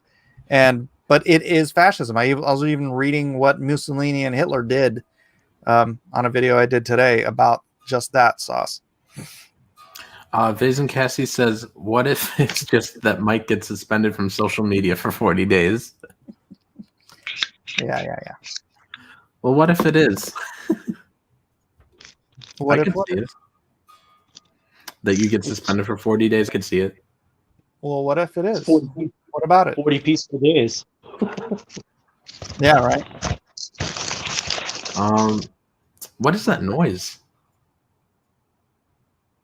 Did you hear that? Sounded like paper crumpling. Vic, I think you're doing something by the mic. Let's see what else is going on. Politicians are demanding big tech silence their political rivals. Yep. Do you think there's anything to do about that we could do about this stuff, Mike? Like that the people could do about this stuff whenever the people? No, yeah. The politicians have to do it. We can't vote to change 230. We can't. It's got to be the people that we put into power who have the freaking balls to do it. And yeah, I don't know, man. It's ridiculous. They told us for how long. It's like, oh, you don't like Twitter, you don't like Facebook, make your own platform. And then we made Parler. Not we, but yeah, conservatives made Parler. And then as soon as everybody started leaving Twitter, Amazon, Google bans them, or Apple bans them, Google bans them, and then Amazon pulls the entire platform. It's like, it's so fascistic. It's insane. Yeah. Like I've been pushing for people to switch over to Minds a lot lately. Yeah, I'm on Minds. I'm at Underdog Mike on Minds. I sub to you. Right on. The thing though is the same thing's going to happen there. No, Minds is decentralized. Minds is decentralized. I don't think it can happen there. Oh, nice. Oh man, I don't know how many more of these things I want to sign up for. Minds is actually pretty good. Its usability is very much like Twitter. Even like the layout is very much like Twitter. but it's not like geared specifically to politics or anything. In like Parler was kind of, even though it wasn't necessarily supposed to be, but it really was just like Well, it a ended up being political because hotspot. the big voices on there that were getting people to go there were all right-wing politicians. Right. Yeah. But mine's is a little bit more broader. It's got a broader like environment, you know, and there's a lot of comic people on there already. So, Yeah, I mean, I've had an account on there for I don't even know how long, but let me see. Does it say when you started your account? I'm just tired of talking to the same, people on like all these different social medias. It's like it's tiring. Well, what I don't want to have happen is what's happening is it's just a division of January. Oh my gosh, I know I've had a. Anyways, we're dividing by. We're not just dividing physically, like we don't want to talk. Now we're dividing into separate echo chambers. Not even by what we choose to read on our websites, where that's why the Facebook algorithm and they show you what you want to read in order to keep you on Facebook longer. Have you watched The Social Dilemma? No. yeah. You should watch that. They programmed the social media to keep you on social media as long as possible, and therefore they will feed you stuff that you already agree with to keep you on there, which creates its own echo chamber, right? But now it's even worse because now I won't get the occasional, Chris Aprisco or the occasional Matt or my friends that I'm still friends with who haven't left, who haven't defriended me because of our political differences. I won't even have them because they're never going to go to mines, right? They're never going to. They've got their social media. They've got everything they want. They don't have to rebuild jack squat, but they're going to lose all their conservative friends. And then we're going to lose all our liberal friends. There will be no meeting of the minds. There will be no discussion in polite society. It'll just be left-wing and right-wing social and socialist media. Yeah. Socialist. That's very accurate. It's sad. It's just so destructive to society.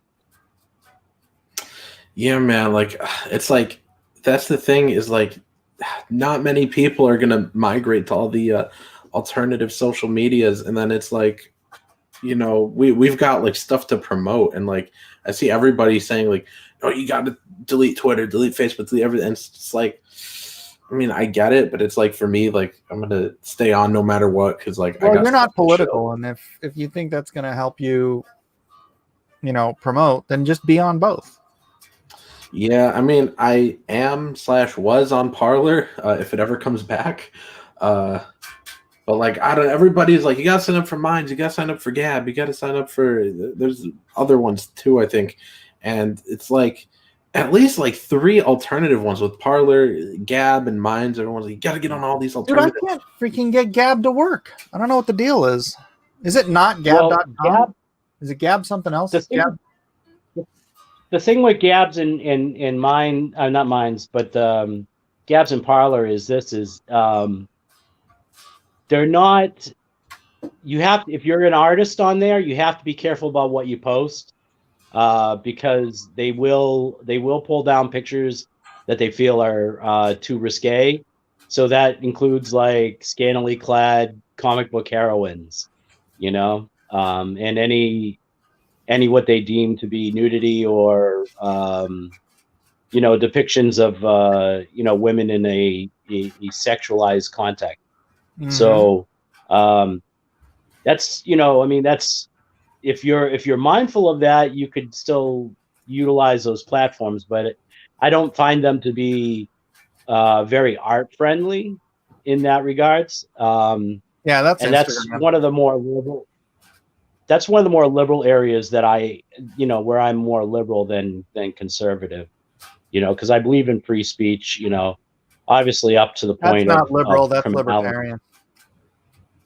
Libertarian, right? But that's up to the point of criminality. Obviously, I mean, if you can't post criminal shit, but beyond that, I don't believe in censorship. Well, Cool. I mean, there's a place because it is a public square, which means you have to have some level of agreement, right? You're not going to go slap a freaking pornographic billboard in front of Disneyland. It's the public square. So there should be some level of, it's like, or at least some sort of a warning that, if you're not an 18-year-old account, you can't go through this stuff or whatever it is. Which is There's got to be some society restrictions on because dude, half of this country doesn't want to see porn on the billboard in front of Disneyland. Well, which is funny because Twitter, right? They will, they're out there censoring conservative viewpoints and whatnot, but they will absolutely, without any regulation or any type of warning or notification, allow all of these porn people to put all their stuff up. Really? Which I feel on Twitter? they absolutely have a Yeah. There's tons of porn on Twitter, tons of it. I guess I just don't follow and I'm not people. talking about not just naked women. I'm talking about like actual X-rated movie stuff. Okay, you remember how I'm saying that the algorithm will show you stuff that you like? Well, I mean, Right. it does come I up. think we understand what you've been looking at. Vic's like, I see it all, every variety, everything you think of. They got this, and that, and he's going Vic in is like, this is terrible. Oh yeah, this one's terrible too. Oh He's yeah, getting excited. oh, man, these are all terrible. You hit like on one booty girl, and then He's like, you'll never believe the 40 different accounts I saw just in the last hour. Let's just say I don't have that problem on Twitter at all, Vic. I don't know what you're looking at there, buddy, but Oh, you know when it started? Okay, I get your point. So do you remember? I forget the guy's name, but do you remember the during the whole Captain Marvel movie stuff that was going on Twitter and everything? There was a guy who does porn movies and he does porn parodies. And he did a porn parody of Miss Marvel, right? Oh, Captain Marvel, yeah. whatever. Yeah, and that costume design was way better. Right. That was like the big thing. Like even this guy could do better costumes. Well, I liked that tweet, right? I shared that tweet. And but you haven't gotten a whole bunch of different stuff coming from that? Vic's looking for an excuse now. Yeah. I'm trying to clear my no. Yeah, no. Oh man, we got It was a weak attempt. It was a weak attempt. Jim's I actually lost a subscriber because I shared that tweet, and I was sharing it because of the costume design. But they're like, I have a strict policy. Anybody who shares anything porn related, I unfollow them, and I'm like, sorry, I wasn't sharing it for porn, and that wasn't. I mean, it was a porn related thing, but it wasn't porn on the cover. Jim's asking how the campaign's doing. Also, I hear some noise coming from you again, Vic. The guitar? Oh, Elijah's banging on the bass behind me. Oh, I thought that was Vic. Well, not Vic himself, but he has a neighbor that sometimes you could hear it. I do. I have a neighbor who plays bass, and it comes through the wall. It comes through the walls. But anyways, let's check in on the campaign. Let's refresh and see where we are. Let's see. 9 days to go, guys. 160 backers, $4,375. If you guys have not backed the Sile yet, please do. And recently, I updated some of the images we have, so now you guys could see that we've got the logos up here on the cover, and we added this black border to it and to the pages. So we have a black gutter now for all the pages. And of course, we've got our frog here, Hail Caesar. But But if you guys want to back us, links in the chat and in the description.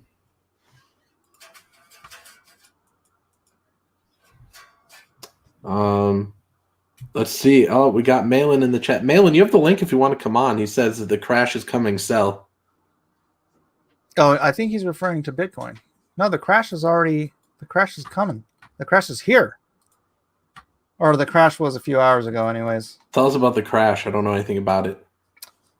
Well, in any bull market, you have bullish days and then you have bearish days. And so a couple of days ago, we hit a peak of $41,000, about $42,000. And then we went sideways for a few days. And then yesterday, was it yesterday or day before yesterday? We started correcting. So we've got a dip and we went all the way down to 31,000. And now we're back up to about 35,000. So I told you, buy the dip. So what do you do if like the internet goes out and you still have access to Bitcoin? I don't know. What do you do if the internet goes out and you don't have access to your bank account?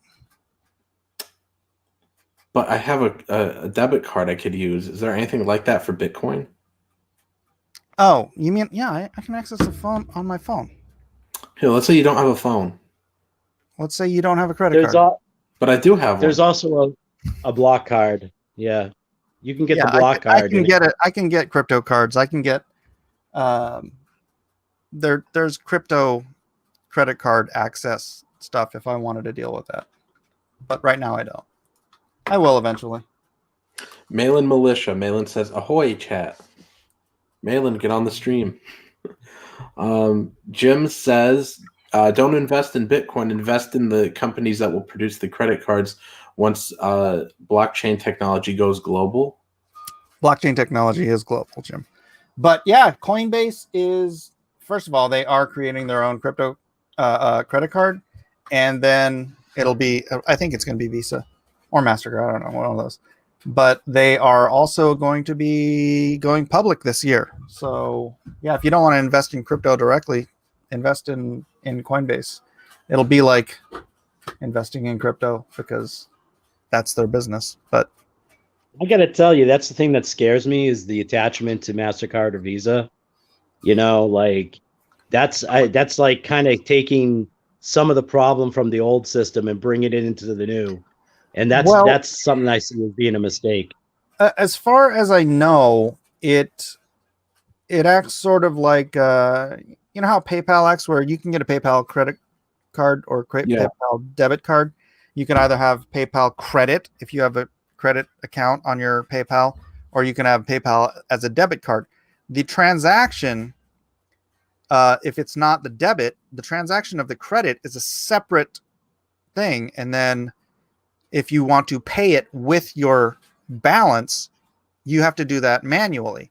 It's not like the debit card. It's not like the credit or the credit card is connected directly to your balance, right? It's just that it's all on the same website, so that if you want to pay, you can pay instantaneously. I think that's the way all credit cards work. They're separate from the actual bank accounts. That's the way my bank credit card works too. I don't pay my bank credit. My bank credit card will never auto draft out of my savings account, right? It's a separate account, but it's integrated in a way that they can access each other for ease of use.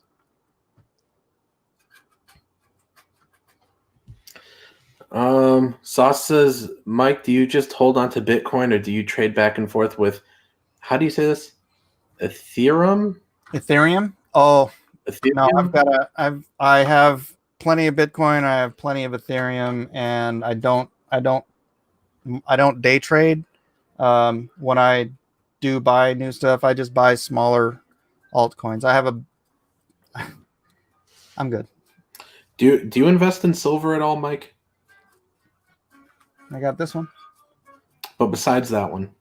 I have a few more. I actually sold all my silver to put it into cryptocurrency. Oh, when did you sell it? It was a while ago. Oh, because I was going to say you should have sold it to me. I would have bought it. Why? Because I invest in silver. I don't invest in Bitcoin. I know, but you can go buy as much silver as you want off the internet. Why? You don't have to buy it from me. Well, because you were saying like because I assumed you might have sold it back when it was cheaper than it is now. How much is it right now? $25? Yeah, like 25. Man, I sold my I had a silver ingot from the 80s. My dad bought these 2 silver ingots back in the 80s, and then the silver market crashed from $50 down to like $4. Yeah. So he just held on to them for all that time. Then he passed away, and then me and my brother each got one. I ended up selling my silver ingot when silver was $19 an ounce, and it was an ingot, like a brick of silver. So that was fun. Oh man, I should have been buying it. I should have been hoarding it when it was like $13, but it was something I only did here or there. Dude, when I was in high school, it was $4 a freaking ounce. Oh man, because I was a jeweler, or I took jewelry in high school, and then I was a jeweler apprentice after that. And yeah, man, just buying silver was so flippin' cheap. It was crazy. It was almost like worthless. $4 an ounce. I mean, I have a bunch of it, but like when I was at the bank at that time, back when it was so cheap, I would just find a lot there, and I would always put off just buying it. And then afterwards, like it just kept creeping up and up, and then after the virus and everything hit, it just first it went down, and then they were gouging the prices, and then it went back up. It went down to like $11 or something, but everybody was asking for like 20. No one was willing to sell it that the cheap. issue with silver and gold is that when the price gets too high, they just mine more of it. Man, like the amount of physical gold in the world today is double what it was 10 years ago because they just keep mining the crap out of it. The thing that annoyed me so much was when it was $13 in like 2018, late 2018, early 2019. It was like $13. You could buy an ounce of it for like $14.50 maybe, and then it went down to like 11 a year ago, and then they were asking for like 20, and I'm like, why? But when it was just $2 more than this, you guys were asking a reasonable price. But then it just went back down again, and now everybody's gouging. Yeah, and then you got to pay the $4 freaking. Well, do you buy Eagles or? Sometimes. So you got to pay $4 over spot. Yeah, I mean, I just go for like typically like $half or dimes or something. I used to buy freaking Eagles, man. I'd just buy like 20 of them at a time in those little cases and stuff. Those are great.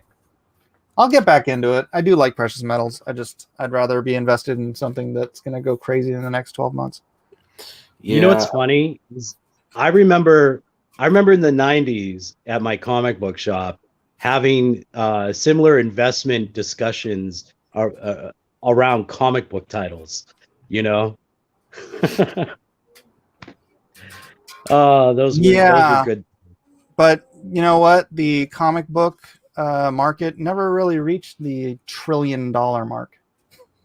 No, but I mean, it was fun though back then. Where we are right now. Yeah. Oh god. Not one of those guesses was right in the 90s. They all ended up being like in the dollar bins, with very few exceptions. Besides New Mutants '98 or whatever. No, I mean, there's actually, there's a lot that came out of the 90s that's still very expensive, very collectible, But yes, you're right. There's the bulk because everybody was trying for that, so the market was flooded, and the bulk of them are in dollar bins. Yeah. John Malin says I invest in silver bullets, and Jason says John Malin suicidal confirmed.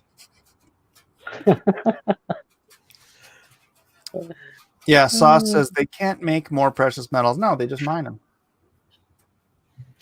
So okay, so like something I I'd never understood. understood. Much gold now than there was 10 years ago. So they can't make it, but it's there. Actually, Russia just discovered at today's rates a $60 billion gold vein. So I'm sure that'll help the price of gold too. Comic book says Snore Stream. Come on, it's not a snore stream.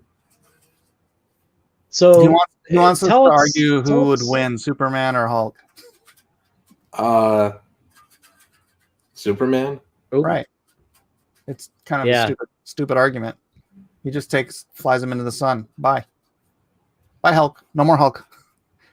Even if Hulk survives in the middle of the sun, he can't come back.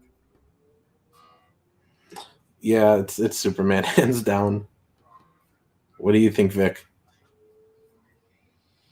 All right, I'm going to play devil's advocate here. Okay, so the Hulk is created by gamma radiation, right?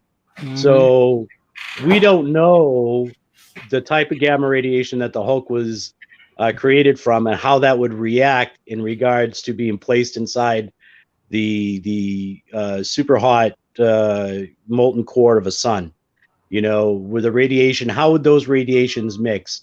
Would it create something new? It would just kill him. Yeah. The Hulk's still Maybe. flesh. He's been burned down to his bones by who was that? It was during the Peter David run. I remember he was like, but if he can be burned by someone's superpower, he can be burned by the heart of the sun. It's bottom. Yeah. Taco? Gable Pennyshot says Nasser the investing channel. That was one thing Jason suggested I do. He was like, you should do videos about silver, and I was just like, I don't know. Thing channel. Mike. Yes. So something that I've been curious about this whole Bitcoin thing that I've not quite understood. Everybody talks about mining Bitcoins. You know, you have the app on your phone and you're mining in the background. What does that mean? No, you can't mine on your phone anymore. I mean, you might be able to, but mining Bitcoin is created by basically computers decrypting math problems. It's kind of the opposite of a math problem. It's like back in the old days, you could pretty much figure out what the decryption was on a piece of paper, like, because the decryption method is not what's this math problem. It gives you the solution, and then you have to figure out what the math problem is, right? So in the old days, the solution might have been 10. And then you'd be like, well, is it 5 plus 5 plus 5 plus 5 plus 5? Is it 5 times 2? Is it 20 divided by 2? And then cling, it unlocks because you decrypted it. You figured out which math equation gave you that answer. Every certain number of blocks, the difficulty of the equation doubles. So the processing power required to decrypt it is cut in half, or is doubled. Therefore, the production of Bitcoin itself is cut in half. So this is called the halvening.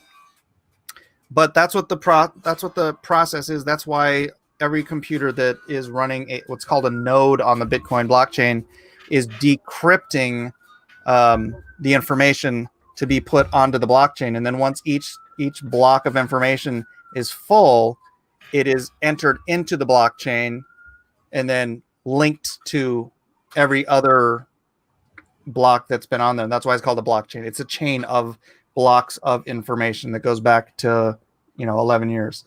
So what gives that value? Oh, it's an immutable transactional ledger. So you can't, because there's thousands and thousands of computers that have this ledger that is being created daily, right? And it gets distributed to all of the ledgers. It's the most secure information storage system ever devised by humankind.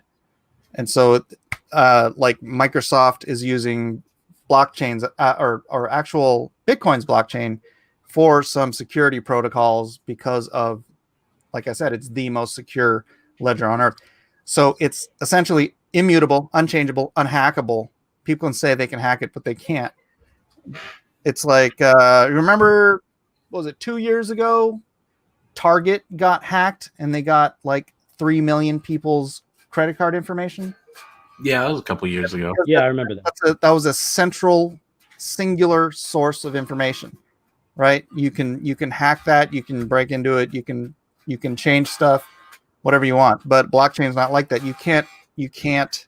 Oh, and it also, because every transaction has to be encoded, you can't multiply. Like, if you're, say I got this check, I'm not going to show you a check, but say I got a check and I'm like, all right, I'm going to put this in, I'm going to scan it in on my phone, and I'm going to deposit it into my account here. And then I'm like, but I have another bank account. I'm going to run down the street and I'm going to stick it in an ATM. And, I'm going to steal money, basically multiplying. This kind of stuff can happen in the general banking world, but it can't happen on the blockchain because every single transaction is secured and cannot be duplicated or replicated. So once a piece of information or a contract or whatever is placed on the blockchain, it is immutable. It's there as a permanent record forever and unchangeable and unhackable. So the value actually comes from the security level. For and Bitcoin, how much faith people are willing. For Bitcoin, how much faith people are willing to put money behind it. Yeah, it is. It's the first. Bitcoin is the first blockchain, and so it's kind of it's limited in its technological uses, but that's why I like Ethereum. If you think about this is the way Vitalik Buterin mentioned it. He's like, Bitcoin is like a pocket knife. You can do like 12 different things with it, right? Ethereum is like a smartphone. You can do pretty much, like a gazillion, bazillion, and you can just keep coming up with stuff that you can do because it's a what do you call it? It's a smart contract system. It's a smart contract blockchain. And it's moving over from what's called proof. This is going to get all wonky and boring, as if everyone's not already asleep. But it moves from proof of work to proof of stake pretty soon here with the Ethereum 2.0, which is going to make it significantly faster and open it up to even more applications. So if you think of Ethereum, think of the blockchain is like the next. It's like the internet of money, right? Like we had an internet of information.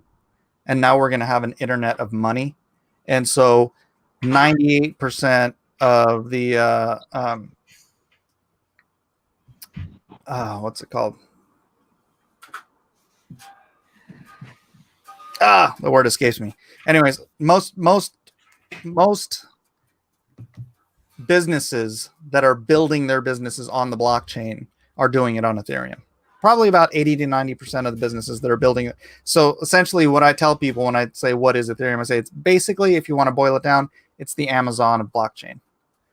So that's why, there's 8,000 cryptocurrencies out there now. 7,900 of them are going to be trash in the next 10 years. But there's going to be that 100, just like with the .com bomb, right? It was like, you had everybody throwing all this money into every .com, somebody creates a dog hairdressing website and they're like, oh yeah, let me give you $500,000 to build up your website. And it's like, all right, you're a dog groomer. What do you need a $500,000 website for? But that's what happened with the .com bomb. It was like a bunch of useless stuff that people were pouring all their money into. But right at the end of the day, you still had Yahoo and Google and Amazon and eBay, and you still had huge fundamental businesses run on the internet, right? So and let's throw this into the works, right? Yeah. Do you think that this is maybe one of the steps closer to the one world monetary system, the one world government system? I don't believe that is actually biblical. Okay. Gabe Penny Shot says you think Mike is going to end his thought, but it just keeps going. Yeah, sorry. Let me catch up with the chat here. We got 35 people in here still somehow, even though everybody said they were dying and they were going to leave. Gable Pennyshot says the only thing more rare than crypto and precious metals is scans from Vic. Tell me about it. Vaz and Cassie says this stream can cure insomnia. Jim O'Reilly says I'm already asleep. Vaz and Cassie says losing consciousness. Mason Cassie says Mike explaining cryptographic hash algorithms. Everybody's tired of it, I guess. John Mann says one crash to rule them all. No, because the system is decentralized. There's thousands and thousands of computers around the world. All of China could implode, and even though they're the largest miners of blockchain right now, of Bitcoin right now, all of their computers could turn into dust, and Bitcoin would still be there.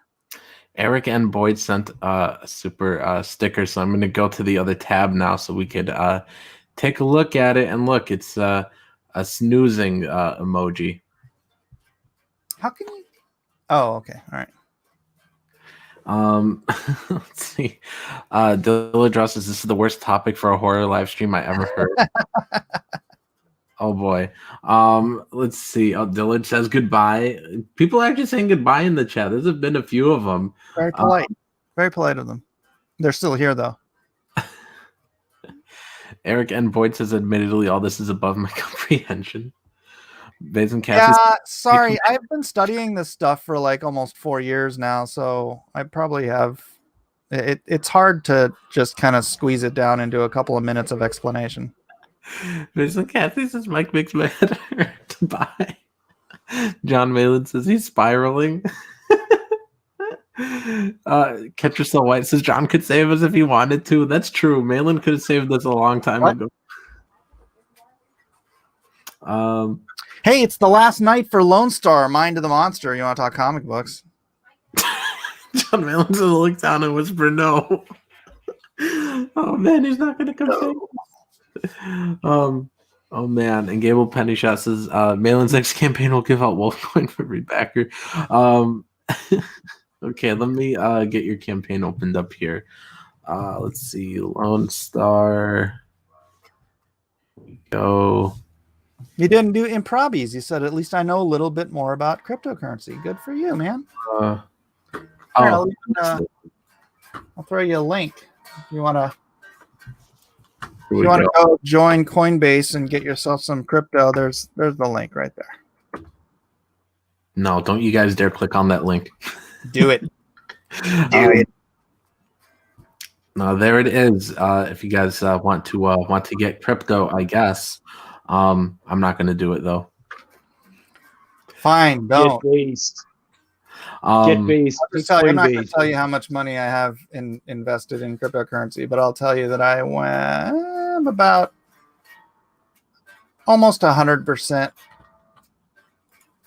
over the last 30 days. Okay. Anyways, 7 hours left for Lone Star Mind of the Monster, guys. It's at $27,190, 520 back. That's not even one Bitcoin, man. Or interrupt me while I was shilling for you. That's cool. And now I just lost everything. I had so much. I had so many great things to say about you, Mike, and I just lost them all. But anyways, guys, so 7 hours to go. If you guys have not read this book yet, here is the link for the free PDF of issue 1. So click there and you guys could read it. You guys could try out this series. You could read book 1. This is for book 3. You could get all 3 of the books on here, and there's a variety of covers. This is the one here I got by Kim Jung-ji, I believe is how you say his name, and colored by Kelsey Shannon. This one's fantastic. That's the one I got. I think you guys should get this too. This campaign is fantastic, and Mike has, your art's always incredible, Mike. But I'm just especially loving the stuff I'm seeing on here, especially like these battles here. They're just incredible. Yeah, those are fun. Fun stuff, man. But I am back to modern times, and I'm on page 26 or 27 right now. So. And I'm looking back here at the tiers, guys. If you guys already have the first 2 books, if you like them, if you want to get book 3, you can get it for $19, you guys. There's also some other tiers on here. Right here is the bundle. Right here, where you guys could get Lone Star Heart, Soul, and Mind. You guys could get the Blacklist Digital Library. You guys could get all 5 Lone Star covers signed. There's Lone Star for the Troops. Are all the original art tiers already done on here? I don't have any original art tiers on there. Oh, well, you used to. I think you took them down, didn't you? Oh yeah, I had like sketch cards and sketch covers and stuff, but yeah. All right. Well, no more original art left, but if you guys want to get the book, then go ahead and take a look at Mike's campaign. The link is there in the chat. Thank you very much, Nasser. Very kind of you. I know I really haven't been promoting it like I maybe should have been. I don't know, man. It doesn't seem. Oof. Malin says more arrows. More arrows. Oh, wait. Yeah. Doesn't that did I not change that out? Hold on. Let me see. I actually did put more arrows on. No, that's more. That's enough. That's the ones. Let's see. Dario Hernandez says, which one's your favorite Argento movie? Suspiria, and then Bird with the Crystal Plumage. Plumage.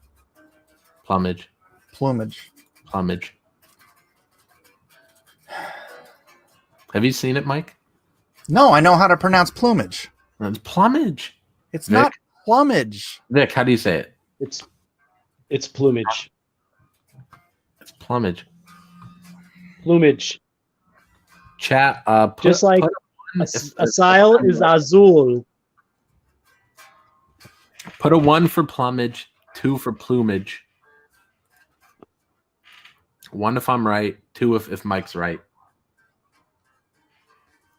I'm pretty sure most people know how to pronounce plumage. I mean plumage. On the edge. I got me saying plumage.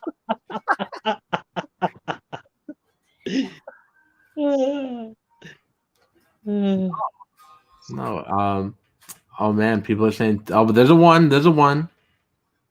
Jay Hamilton says 2, but Jake D says 1. So Jake D doesn't speak English. Yes, he doesn't. How did he just know what I said? Ketracel says 3, which means he pronounces it plumage. Villeneuve says Mike's right. So it's 1-2 right now, and wow, just Okay. the most original joke in the world. Putting a 3, just so incredibly original. Eric N. Boyd says 0. Mike is voting for himself. Eric changed his from 0 to 2. No, he's trying to hit the 1. It's like right between these. He's hitting the buttons that are on the opposite sides of it. Let's see. I like Gable Penny Shot. Like most things in life, Mike is not right. There it is. Well, above all else, if you guys think Mike is right or wrong, check out his campaign. Here's the link for Lone Star Mind of the Monster. Do it. 7 hours to go.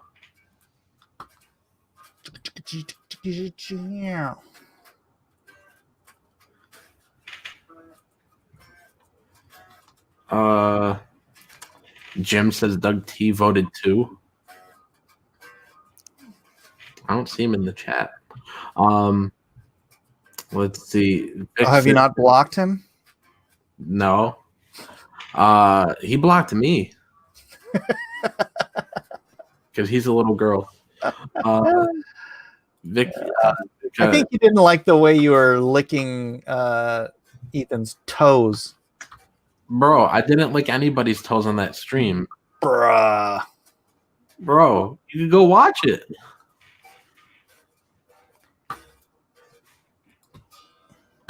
No, I'm good. And he said Plumage. it. He was like, Ethan, calling me dirt on your stream. I need to block you. And it was just so really just stupid. Like Plumage. Plumage. It could be plumage. So now, you've been by the Unapologetic American channel, right? I think I saw you there a couple times. I've been subscribed for like 2 years now, Mike. Oh yeah. Yeah, I've seen you there. Yes, I think I'm subbed to all. I think you have 3 or 4 channels now, don't you? 3. But isn't it neat seeing it blow up? Like, I was at 450 subscribers for like 2 years on that channel, and now I've got 12,000 in a week. In a week. And you owe it all to Trump. And Doug. Doug showed me the way.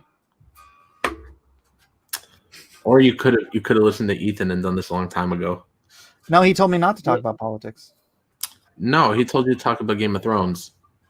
Yeah, Game of Thrones is dead, dude. Game of Thrones is deader than Star Wars. 2.5 years ago? Huh?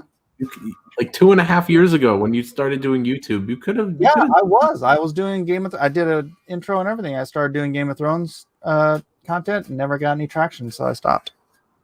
I've never seen you do a Game of Thrones video. I think you gave up too soon. I think you gave up too soon. Yeah. Possibly. It's also very look, it's one thing with politics is, dude, you can get there's like 50 stories a day going on right now. So it's so easy to come up with content. But Game of Thrones, man, I'd be like scraping to try to find something interesting to talk about for Game of Thrones on the daily. Yeah, actually, that was, now that I look back at it, Mike, that was right about when the series was ending on HBO. It's been dead for a while. It's been for a long time. Yeah. If you had started that like when the series had begun. Oh, hell yeah, dude. Yeah. Yeah, if I knew about YouTube, 6 years ago, I'd have millions of subs right now. Gable Pennyshot says Malin has abandoned us. Yeah, he has.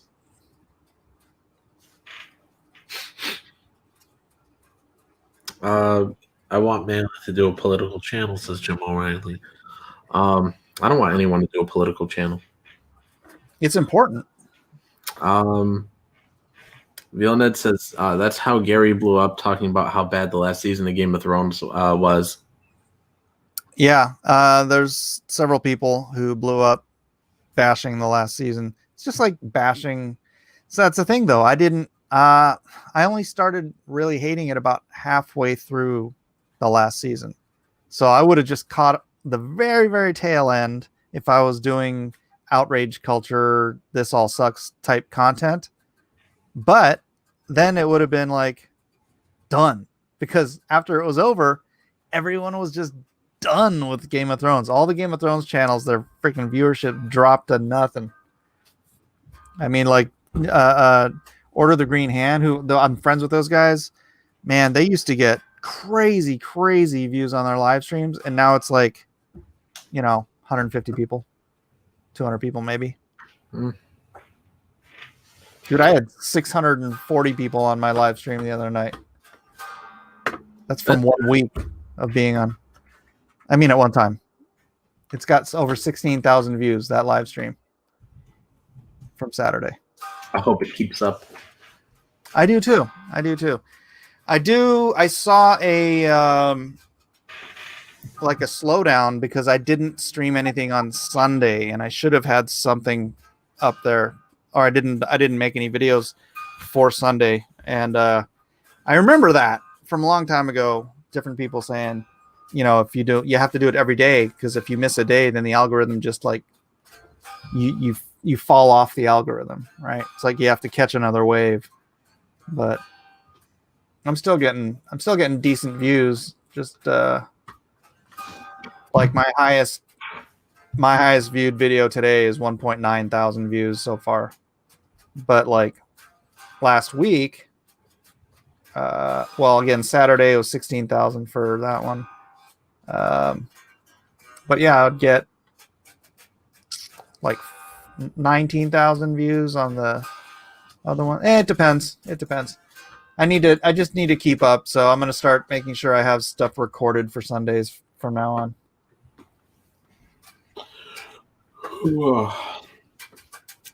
I'm still working out the direction of the channel. I'm on Sundays now. I'm doing silent Sundays, silent movie reviews and analysis and things.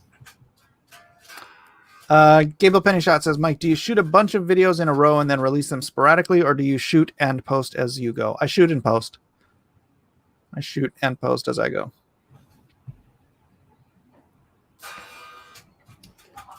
Ketracel, you can highlight these too, Oh, I don't see Gable's. Now it popped up. No, it took a second. I was looking for it. I was like, where's he seeing that? I didn't see Gables. Now it came up. Yeah, it's too bad I didn't hate Game of Thrones earlier.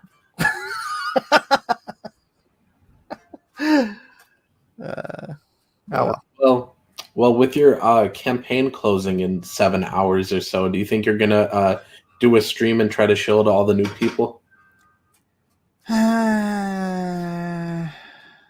I don't know. I think you should. Think so? Yeah, I mean, you got 7 hours left, and you want some more backers, don't you? Yeah, it's just, it really hasn't. I don't know, man. It seems like a lot of work. Throw a party. Invite everybody. Invite Doug. Invite Ethan. Invite Malin. Just invite everybody, Mike. Yeah. Just throw a party. Jim says, "Did you see the Mike Lindell's message after the Capitol issue? After the Capitol issue, was that the one he was on the plane? Is that what you're talking about, Jim? The Trump's gonna be president for the next 4 years video. I saw that. Throw a Miller party. Yeah, definitely, dude. I was gonna do a video on it, but there were already so many videos out there on it. I was like, eh.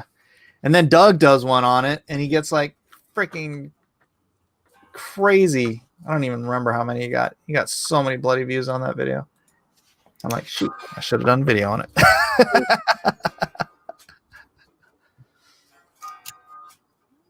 It's Miller time. Selling opium. No, Reed, I'm not selling opium. I believe this. That's why I doubled my bet. It might be Miller time because we've been going for almost 2.5 hours. So I kind of want to call it quits now. All right, do it. But I'm gonna put the link one more time. Let's see back, Mike. There we go.